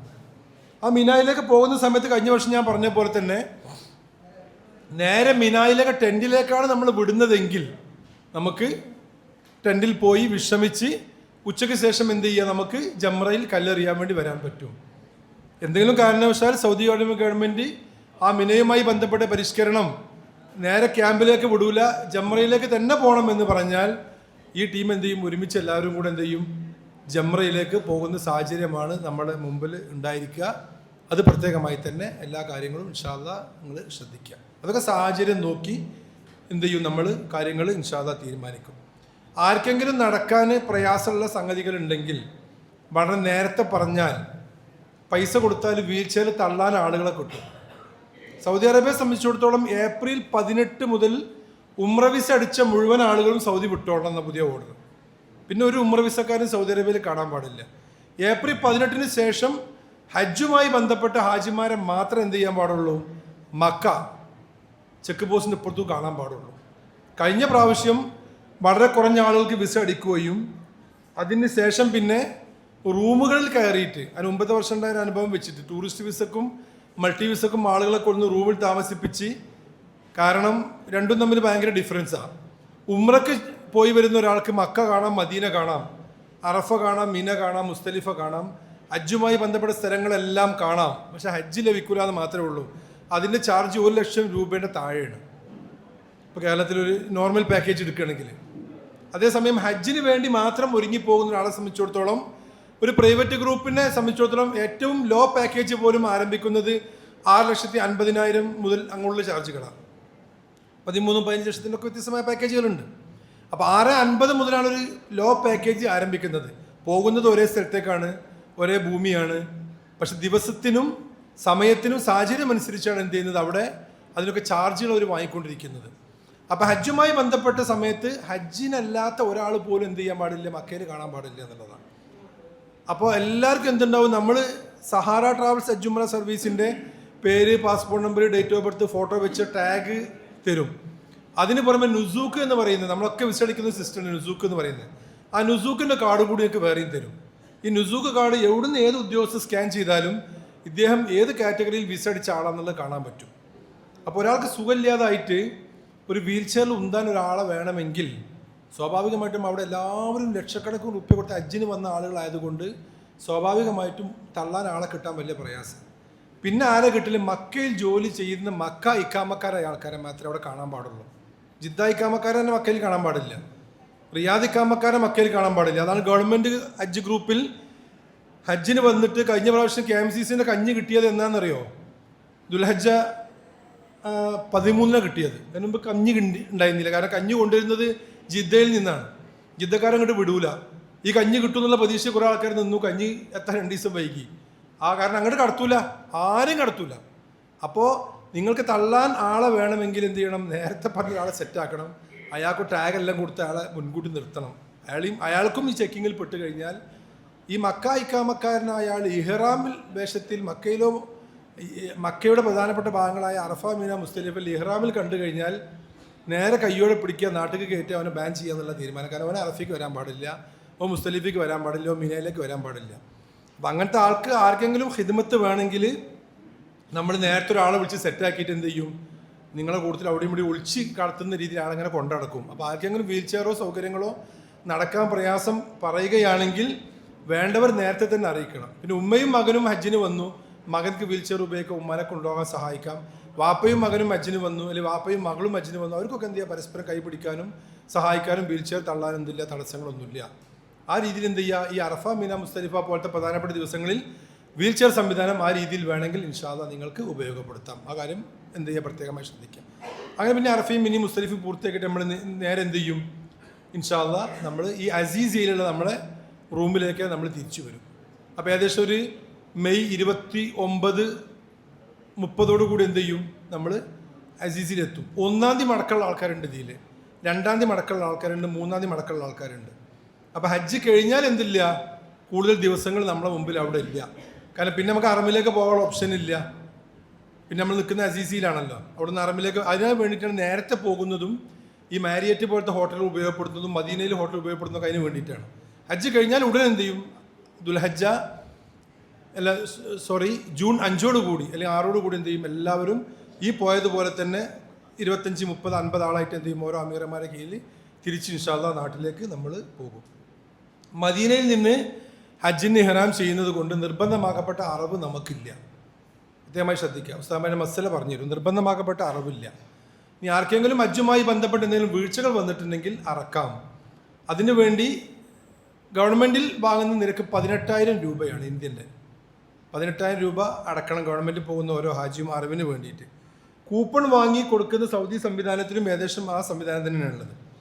അപ്പോൾ ഗ്രൂപ്പിനെ സംബന്ധിച്ചിടത്തോളം ഗ്രൂപ്പ് എന്ത് ചെയ്യും, നമ്മുടെ ഗ്രൂപ്പിൽ ചെറുപ്പക്കാരെ അമീറന്മാർ ഈ കൂടുതൽ ഇപ്പോൾ ചെറുപ്പക്കാരെ കുറച്ച് ആളുകളെ കൂടി സെലക്ട് ചെയ്തിട്ട് ഹറമിൻ്റെ പുറത്ത് കാക്കിയ, അലക എന്ന് പറഞ്ഞ കുറേ സ്ഥലങ്ങളുണ്ട്. അവിടെ പോയിട്ട് നമ്മൾ എന്ത് ചെയ്യും, 500-400 റിയാലോ കൊടുത്തിട്ട് ഒന്നാകെ ആട് കച്ചവടമാക്കിയിട്ട് ഈ ഗ്രൂപ്പിൽപ്പെട്ട എല്ലാവരെയും കൂടി കൊണ്ടുപോകാൻ പറ്റൂല, 8-10 ആൾക്കാർ തിരഞ്ഞെടുത്ത് ഒരു വണ്ടി വിളിച്ച് നമ്മൾ എന്ത് ചെയ്യും, നിങ്ങളെല്ലാവരും സമ്മതപ്രകാരം അവരെ നമ്മൾ അങ്ങോട്ട് പറഞ്ഞേക്കും. പോകാൻ വലിയ റിസ്ക്കാണ്. കാരണം മിനായിലേക്ക് വണ്ടിയൊന്നും കിട്ടൂല. മിനായിൽ നിന്ന് 5 കിലോമീറ്റർ 6 കിലോമീറ്റർ നടന്നാലാണ് ഈ മാർക്കറ്റിന് തൊട്ടടുത്ത് എത്തുന്നത്. അവിടുന്ന് ചെറിയൊരു വാഹനമേ കിട്ടുള്ളൂ. അപ്പോൾ അവിടുന്ന് നമ്മൾ അറിവ് പൂർത്തിയാക്കി അതിന് എത്ര രൂപ ചിലവായെന്നുള്ള കണക്കടക്കം നമ്മൾ എന്ത് ചെയ്യും, മിനായ ടെൻറ്റിൽ വെച്ചിട്ട് എല്ലാ ആളുകളും നമ്മൾ ബോധ്യപ്പെടുത്തും. ആർക്കെങ്കിലും ആ സംവിധാനം ഉപയോഗപ്പെടുത്തണമെങ്കിൽ അതാത് ഗ്രൂപ്പിൻ്റെ അമീറന്മാരുമായി ബന്ധപ്പെട്ട് 500 റിയാലിൽ കുറയാത്തൊരു സംഖ്യ നിങ്ങളെ കയ്യിൽ വെക്കുക. നിർബന്ധമാക്കപ്പെട്ട അറിവില്ല മദീനയിൽ നിന്ന് ഇഹ്റാൻ ചെയ്യുന്നതുകൊണ്ട്. മക്കയിൽ നിന്ന് ഇഹ്റാൻ ചെയ്യുന്നവർക്ക് അറിവുള്ള മസൽ ഉസ്താദന്മാർ പറഞ്ഞു തരും. അപ്പോൾ ആർക്കെങ്കിലും അറക്കണം എന്നുണ്ടെങ്കിൽ 500 റിയാൽ കുറയാത്തൊരു സംഖ്യ കയ്യിൽ വെക്കുക. അതേസമയം ഒരാൾ പറയുകയാണെങ്കിൽ ഞങ്ങൾക്ക് നിങ്ങളുടെ ഈ സംവിധാനമല്ല വേണ്ടത്, സൗദി അറേബ്യൻ ഗവൺമെൻറ് അവിടെ ഹദിയ, ഫിദിയ, ഉലൂഹിയത്ത് എന്നൊക്കെ പറഞ്ഞിട്ട് ഒരുപാട് കൗണ്ടറുകൾ ഉണ്ടാവും. ആ കൗണ്ടർ കൊടുത്താൽ കൂപ്പൺ കിട്ടും. അവർ ഈ ഫലസ്തീൻ പോലത്തെ രാജ്യങ്ങൾ, ബർമ്മ, പട്ടിണി രാജ്യങ്ങളിലേക്ക് ഇറച്ചി കയറ്റി പോകുന്ന സംവിധാനങ്ങൾ കുറേ സംഗതികളുണ്ട് അവിടെ. അത് ഓരോ കാറ്റഗറീസ് അത് വേർതിരിക്കും. ഓരോ കാറ്റഗറിക്ക് വ്യത്യസ്തമായ ചാർജാണ്. ഒരാൾക്ക് അങ്ങനെ ആഗ്രഹം ഉണ്ടെങ്കിൽ എന്ത് ചെയ്യുക, ആ കൗണ്ടറിൽ പോയിട്ട് നിങ്ങളെ നുസൂക്ക് കാർഡ് കൊടുത്തിട്ട് നിങ്ങളെ പേരിൽ എന്ത് ചെയ്യുക, കൂപ്പൺ വാങ്ങിയിട്ട് പൈസ അടച്ച് നിങ്ങൾക്ക് പോരാ. അങ്ങനെയും നിങ്ങളെ വലൂഹിയത്ത് വീട്ടാനുള്ള സംവിധാനമുണ്ട്. അത് ഉസ്താദന്മാരുമായി ചർച്ച ചെയ്യുക.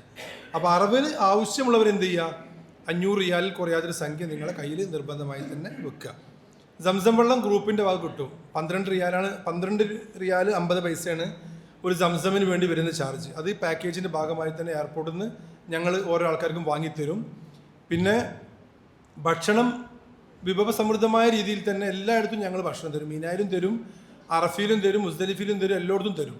ഇതൊന്നും ആർക്കെങ്കിലും പറ്റൂല എന്ന് തോന്നുന്നുണ്ടെങ്കിൽ, ടേസ്റ്റ് ഒന്നും പോരാ, തൊട്ടടുത്ത് ക്ലോക്ക് ടവർ പോയി കഴിഞ്ഞാൽ എൻ്റെ 4ാമത്തെ ഫ്ലോറിൽ വ്യത്യസ്തമായ കാറ്റഗറിയിലുള്ള ഭക്ഷണങ്ങൾ തുർക്കി, ഇന്തോനേഷ്യ പല കാറ്റഗറിയും വിൽക്കുന്നുണ്ടാവും. അതിന് കഴിക്കണം എന്ന് ആഗ്രഹമുള്ളവർ സ്വന്തമായിട്ട് പൈസ കയ്യിൽ വെച്ചിട്ട് അവിടെ പോയിട്ട് കഴിക്കാം. അതിന് വേണ്ടി നിങ്ങൾക്ക് എന്താ 1000 റിയാലോ 1500 റിയാലോ നിങ്ങളുടെ കുടുംബത്തിൻ്റെ സാമ്പത്തികം അനുസരിച്ച് 2000 റിയാലോ 3000 റിയാലോ ഒക്കെ നിങ്ങളെ കയ്യിൽ വെക്കാം. നിങ്ങൾക്ക് ആവശ്യമായ എന്ത് സാധനങ്ങൾ വാങ്ങാൻ കൊണ്ടുപോകാം.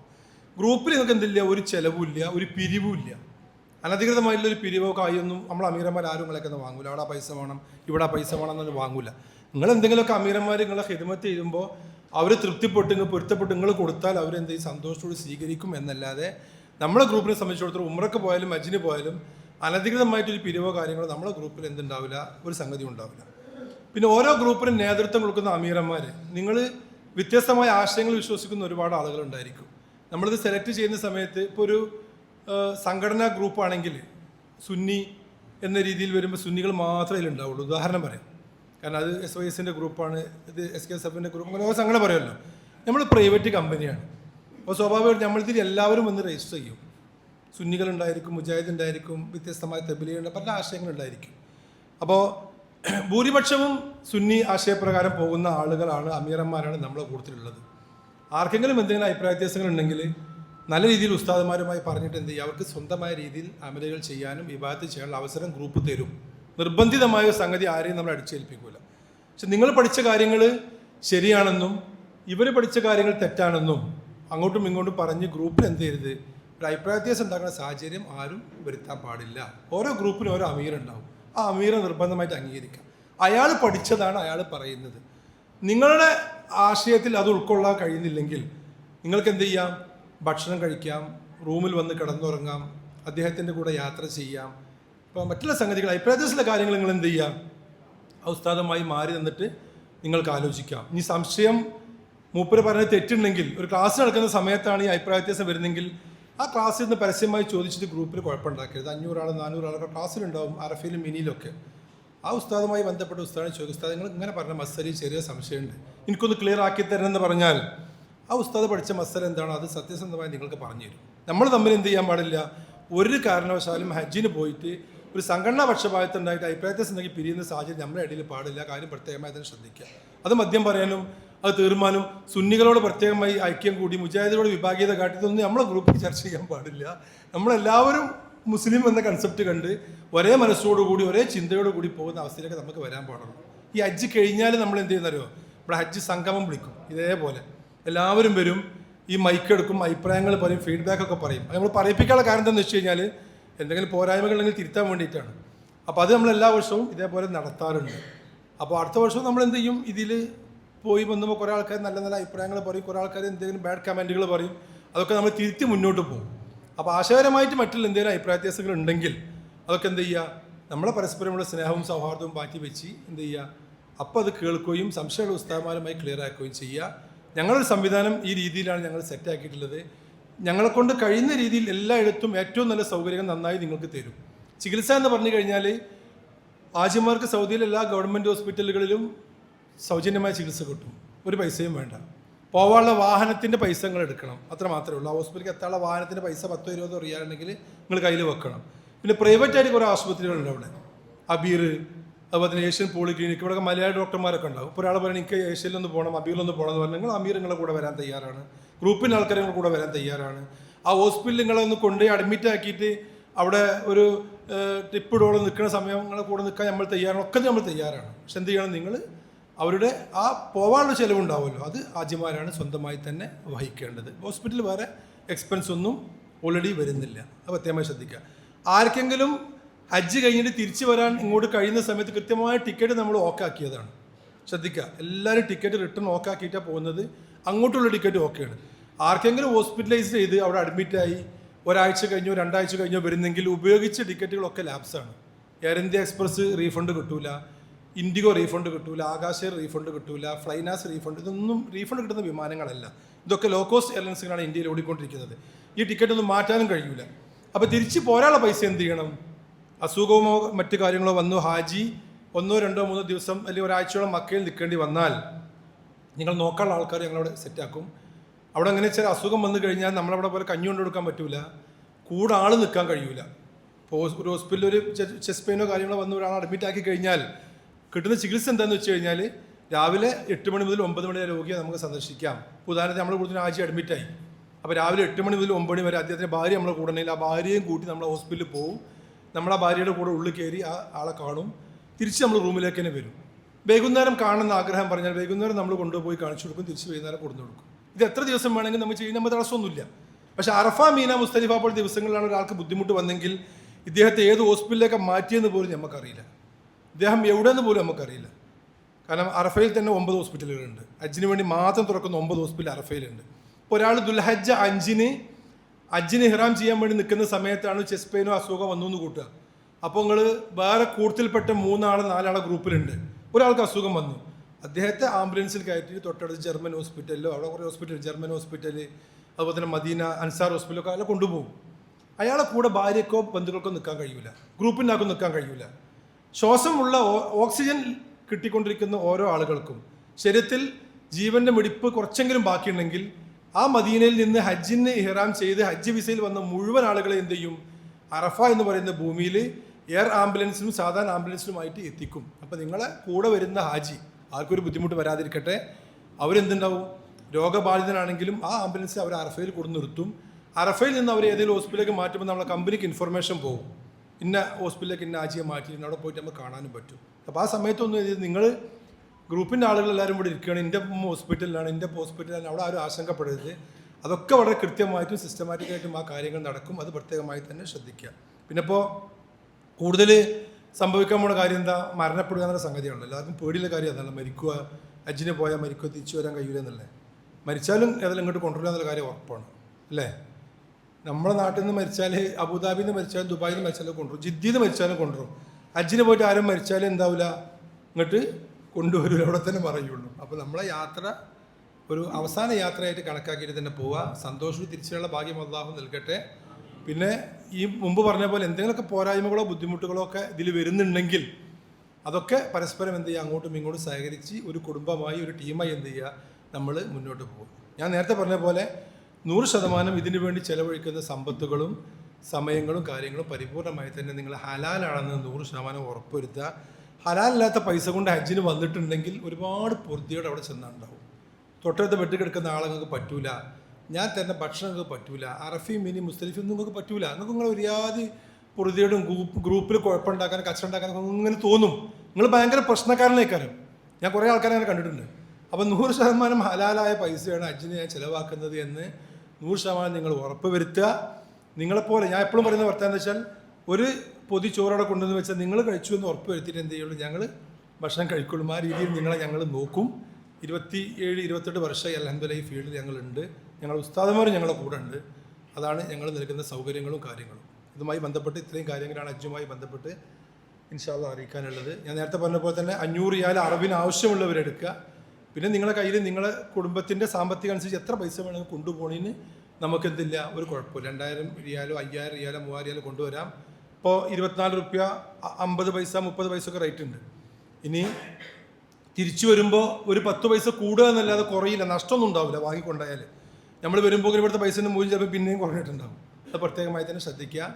ആർക്കെങ്കിലും റിയാൽ വേണമെങ്കിൽ ഇപ്പോൾ നിങ്ങൾ ഹജ്ജിന് ബുക്ക് ചെയ്ത് പൈസ കഴിച്ചു കൊടുക്കുക, നമ്മുടെ സ്റ്റാഫുകളുണ്ടാവും ഓഫീസിൽ, അവരോട് പറഞ്ഞാൽ എന്ത് ചെയ്യും, ആവശ്യമായ റിയാലുകൾ നമ്മൾ ഓഫീസിൽ എന്ത് ചെയ്യും, സെറ്റാക്കിയിട്ട് എയർപോർട്ടിൽ തരാനുള്ള സംവിധാനം ചെയ്യും. എയർപോർട്ടിൽ വെച്ച് റിയാൽ വിതരണം ചെയ്യാൻ കഴിയൂല, ലൈസൻസും കാര്യങ്ങളൊന്നും അവിടെ നമുക്ക് സെറ്റാക്കാൻ പറ്റുന്ന കാര്യങ്ങളവിടെ ഫുള്ള് ക്യാമറ സിസ്റ്റങ്ങളാണ്.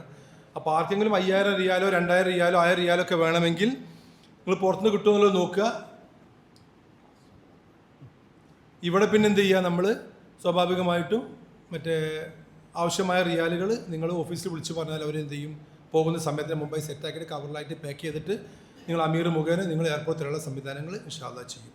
പിന്നെ സാധാരണ ഉപയോഗിക്കുന്ന വസ്ത്രങ്ങൾ എന്ന് പറഞ്ഞു കഴിഞ്ഞാൽ ഇഹ്റാമിൻ്റെ ഡ്രസ്സ് നിർബന്ധമായി 3 കൂട്ട് പുരുഷന്മാർക്ക് വേണം. ഒരു തുണിയും ഒരു പുതപ്പുമാണ് പുരുഷന്മാരുടെ ഇഹ്റാം. അത് മിനിമം 3 ജോഡി നിർബന്ധമായിട്ട് കയ്യിൽ വെക്കണം. ഇവിടുന്ന് പോകുമ്പോൾ ഒരു ഉംറ നമുക്ക് ചെയ്യാനുണ്ടാവും. പിന്നെ ആയിഷ പള്ളിയിൽ നിന്നോ ജീറാനത്തിൽ നിന്നോ പോയിട്ട് ഒരു ഉംറ ചെയ്യാനുണ്ടാവും. പിന്നെ ഹജ്ജിന് വേണ്ടി പോകുന്ന സമയത്ത് നമ്മളൊരു പുതിയ ഇഹ്റാമിൻ്റെ വേഷമാണ് നമ്മൾ ധരിച്ചിട്ട് പോകല്. അപ്പോൾ ഇത് മിനിമം ഒരു 3 ഇഹ്റാമെങ്കിലും നമ്മളെ കയ്യിൽ വെക്കുക. പിന്നെ സാധാരണ നമ്മൾ ഉപയോഗിക്കുന്ന ഡ്രസ്സുകൾ, പാൻറ്റ്, ഷർട്ട്, അങ്ങനത്തെ സാധനങ്ങളൊക്കെ ഉണ്ടാവുമല്ലോ, കോട്ട്, എന്തും ഉപയോഗിക്കാൻ കുഴപ്പമൊന്നുമില്ല. അത് ചുരുങ്ങിയതൊരു 5 ജോഡി നിർബന്ധമായിട്ട് തന്നെ കയ്യിൽ വെക്കുക. അപ്പോൾ എന്ത് ചെയ്യുക, 5 ജോഡി എങ്കിലും ഡ്രസ്സ് നിർബന്ധമായി തന്നെ നമ്മളെ കയ്യിൽ വെക്കുക. 5 ജോഡി താഴേക്ക് ഒരിക്കലും വെക്കണം. 5 ജോഡി ഡ്രസ്സ് നിർബന്ധമായി തന്നെ കഴിയുക. വാഷിംഗ് സംവിധാനം എന്താ വെച്ചാൽ നമുക്ക് ലോണ്ടറി സംവിധാനങ്ങളില്ല. ഒന്നുകിൽ നമ്മൾ പുറത്ത് കൊടുക്കണം, അല്ലെങ്കിൽ നമ്മളെ റൂമിൽ നമ്മൾ എന്തെങ്കിലും ചെറിയ രീതിയിൽ വാഷ് ചെയ്തിട്ട് കൊടുക്കണം. അല്ലെങ്കിൽ പിന്നെ ഈ താമസിക്കുന്ന റൂമിനൊക്കെ അടുത്തൊക്കെ എന്തുണ്ടാവും, അത് കൊടുക്കാനുള്ള സംവിധാനങ്ങൾ ഉണ്ടാവും.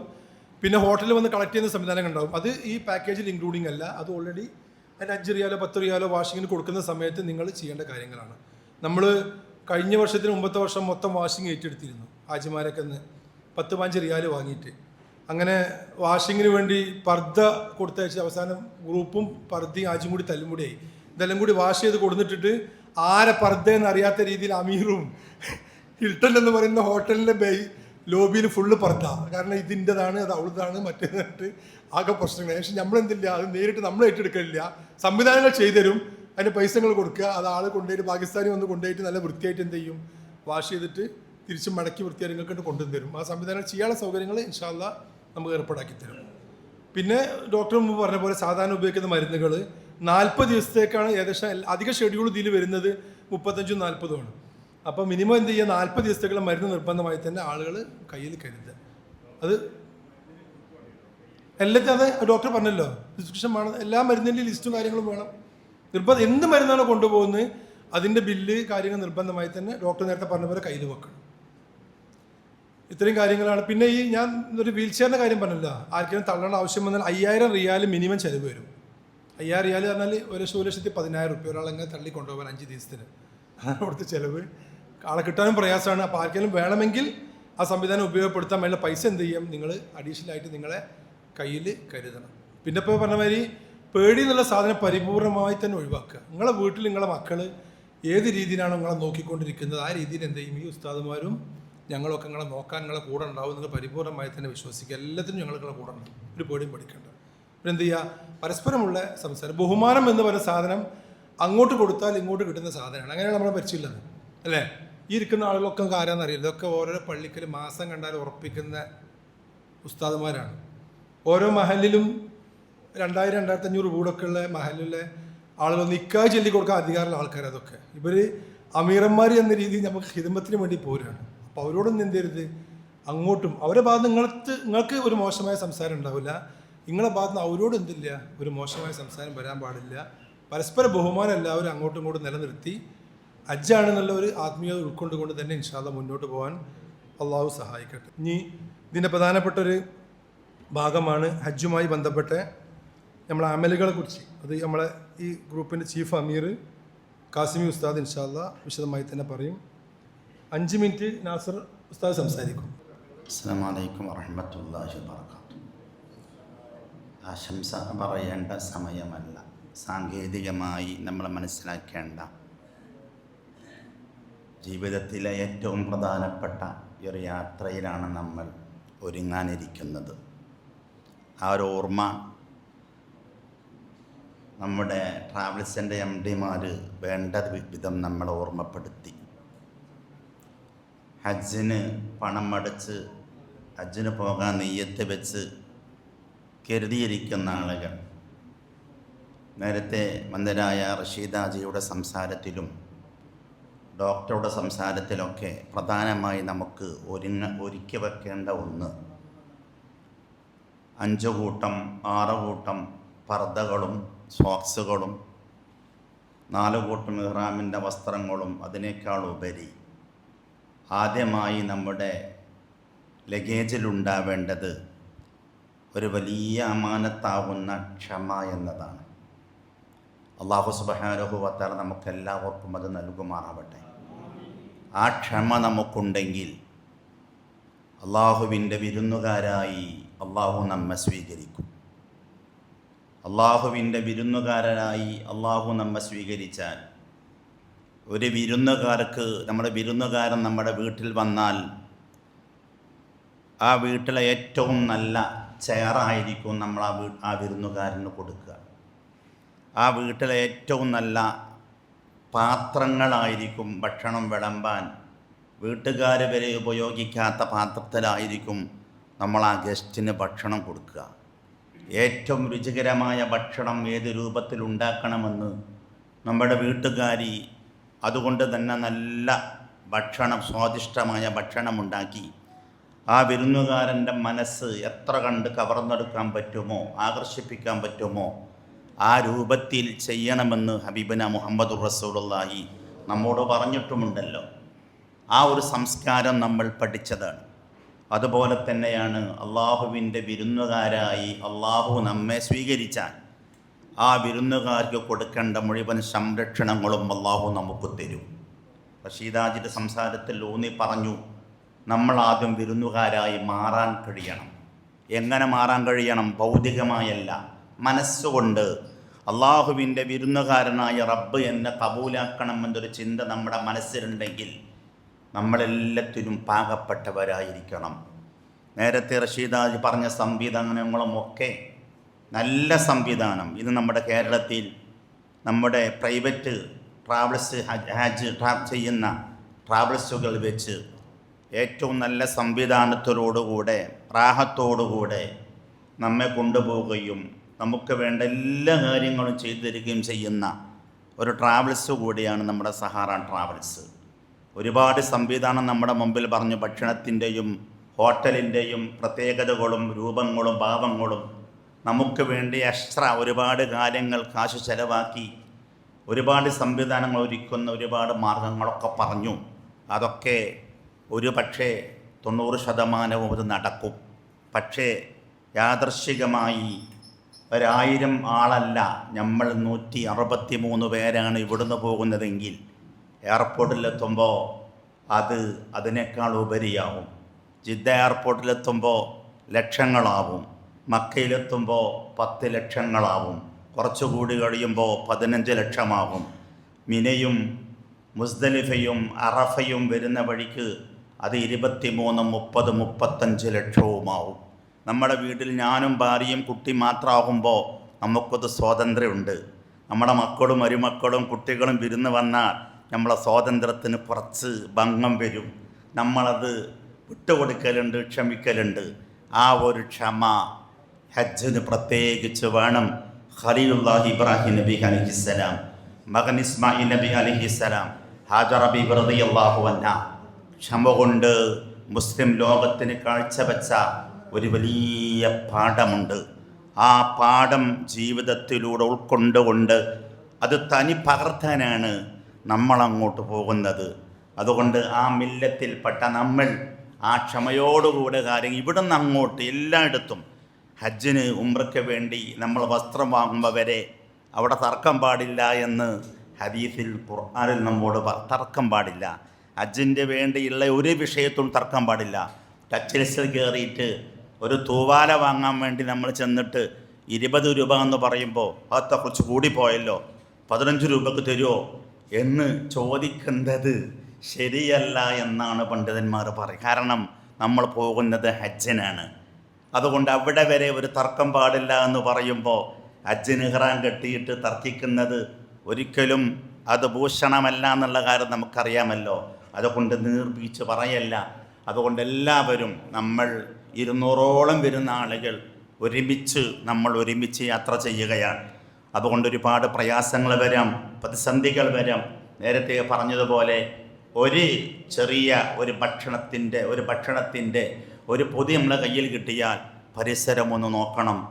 എൻ്റെ പ്രിയപ്പെട്ട കാക്കാക്ക് കിട്ടിയിട്ടുണ്ടോ, ആ ഉമ്മാക്ക് കിട്ടിയിട്ടുണ്ടോ, ആ മകൾക്ക് കിട്ടിയിട്ടുണ്ടോ, ഇന്നാക്ക് കിട്ടിയിട്ടുണ്ടോ എന്ന് നമ്മളൊന്ന് പരിശോധിക്കുമ്പോൾ അള്ളാഹു നമ്മൾ പ്രതീക്ഷിക്കാതെ പലതും തരും. ആരോഗ്യമില്ലാത്ത ആളുകൾക്ക് ആരോഗ്യം തരും, നടക്കാൻ കഴിയാത്ത ആളുകൾക്ക് നടക്കാനുള്ള ആവത് തരും. അത് അള്ളാഹുവിൻ്റെ സഹായമാണ്. ആ നിലക്ക് തന്നെ നല്ല മനസ്സുമായി നമ്മൾ മുന്നോട്ട് പോകണം. അള്ളാഹു സുബ്ഹാനഹു വ തആല റാഹത്തോടെ പോയി എല്ലാ അമലും അള്ളാഹ് കബൂലാക്കുന്ന രൂപത്തിൽ ചെയ്തുകൊണ്ട് അള്ളാഹുവിൻ്റെ വിരുന്നുകാരായ റബ്ബ് തആല സ്വീകരിക്കുന്ന റഹ്മത്തിൻ്റെ മലായിക്കത്ത് സ്വീകരിക്കുന്ന വിരുന്നുകാരായി മാറി ഒരേ വ്യത്യസ്ത കുടുംബത്തിൽ നിന്ന് വ്യത്യസ്ത നാട്ടിൽ നിന്ന് ഒരൊറ്റ റാസിൻ്റെ കീഴിൽ പോയി 3 അമീർമാരുടെ കീഴിൽ നമ്മൾ വലിയ ഒരു സംഘമായി തിരിച്ചു പോരുമ്പോൾ ഒരേ കുടുംബമായി ഒരേ മനസ്സുമായി തിരിച്ചു പോരണം. റബ്ബ് സുബ്ഹാനഹു വ തആല തൗഫീഖ് നൽകുമാറാവട്ടെ എന്ന് പ്രാർത്ഥിച്ചുകൊണ്ട് സമയബന്ധിതമായി കാര്യങ്ങൾ തീർക്കാനുണ്ടായതുകൊണ്ട് നീട്ടി പറയുന്നത് ശരിയല്ല എന്ന് മനസ്സിലാക്കി നിങ്ങൾക്കെല്ലാവർക്കും ആശംസകൾ നേർന്നുകൊണ്ട് ഇൻഷാ അല്ലാഹ് നമ്മുടെ ഹജ്ജ് സംബന്ധമായ അമലുകൾ ഞങ്ങൾ 3 പേരും, 3 വേറെ ഉസ്താദുമാരൊക്കെ, അനീസ് ഫൈസി, അതുപോലെ തന്നെ ഒരുപാട് ആളുകൾ നമ്മോട് കൂടെ ഉണ്ട്. ഉസ്താദുമാർ ഇഷ്ടം പോലെ ഉണ്ട് ഇൻഷാ അല്ലാഹ്. അതുകൊണ്ട് അമൽ സംബന്ധമായ വിഷയത്തിനൊരു പ്രയാസം നമ്മൾ നേരിടില്ല. ആരോഗ്യം വേണം, അള്ളാഹു തൗഫീഖ് നൽകുമാറാവട്ടെ ഇൻഷാ അല്ലാഹ്. ഈ സംഘത്തെ നയിക്കുന്നതിൽ ഏറ്റവും പ്രഗത്ഭരായ ഒരുപാട് കാര്യം ഈ ട്രാവൽസിൻ്റെ കൂടെ തന്നെ ഹജ്ജിന് നേതൃത്വം നൽകിക്കൊണ്ട് സന്തോഷത്തോടെ റാഹത്തോടെ തിരിച്ചു കൊണ്ടുവരുന്ന ഞങ്ങളൊക്കെ നിയന്ത്രിക്കുന്ന ബഹുമാനപ്പെട്ട കാസമി ഉസ്താദ് ആദരങ്ങളോടെ ഹജ്ജ് സംബന്ധമായ കാര്യങ്ങൾ വിശദമായി ചർച്ച ചെയ്യുന്നതിന് വേണ്ടി ആദരങ്ങളോടുകൂടെ ക്ഷണിക്കുന്നു.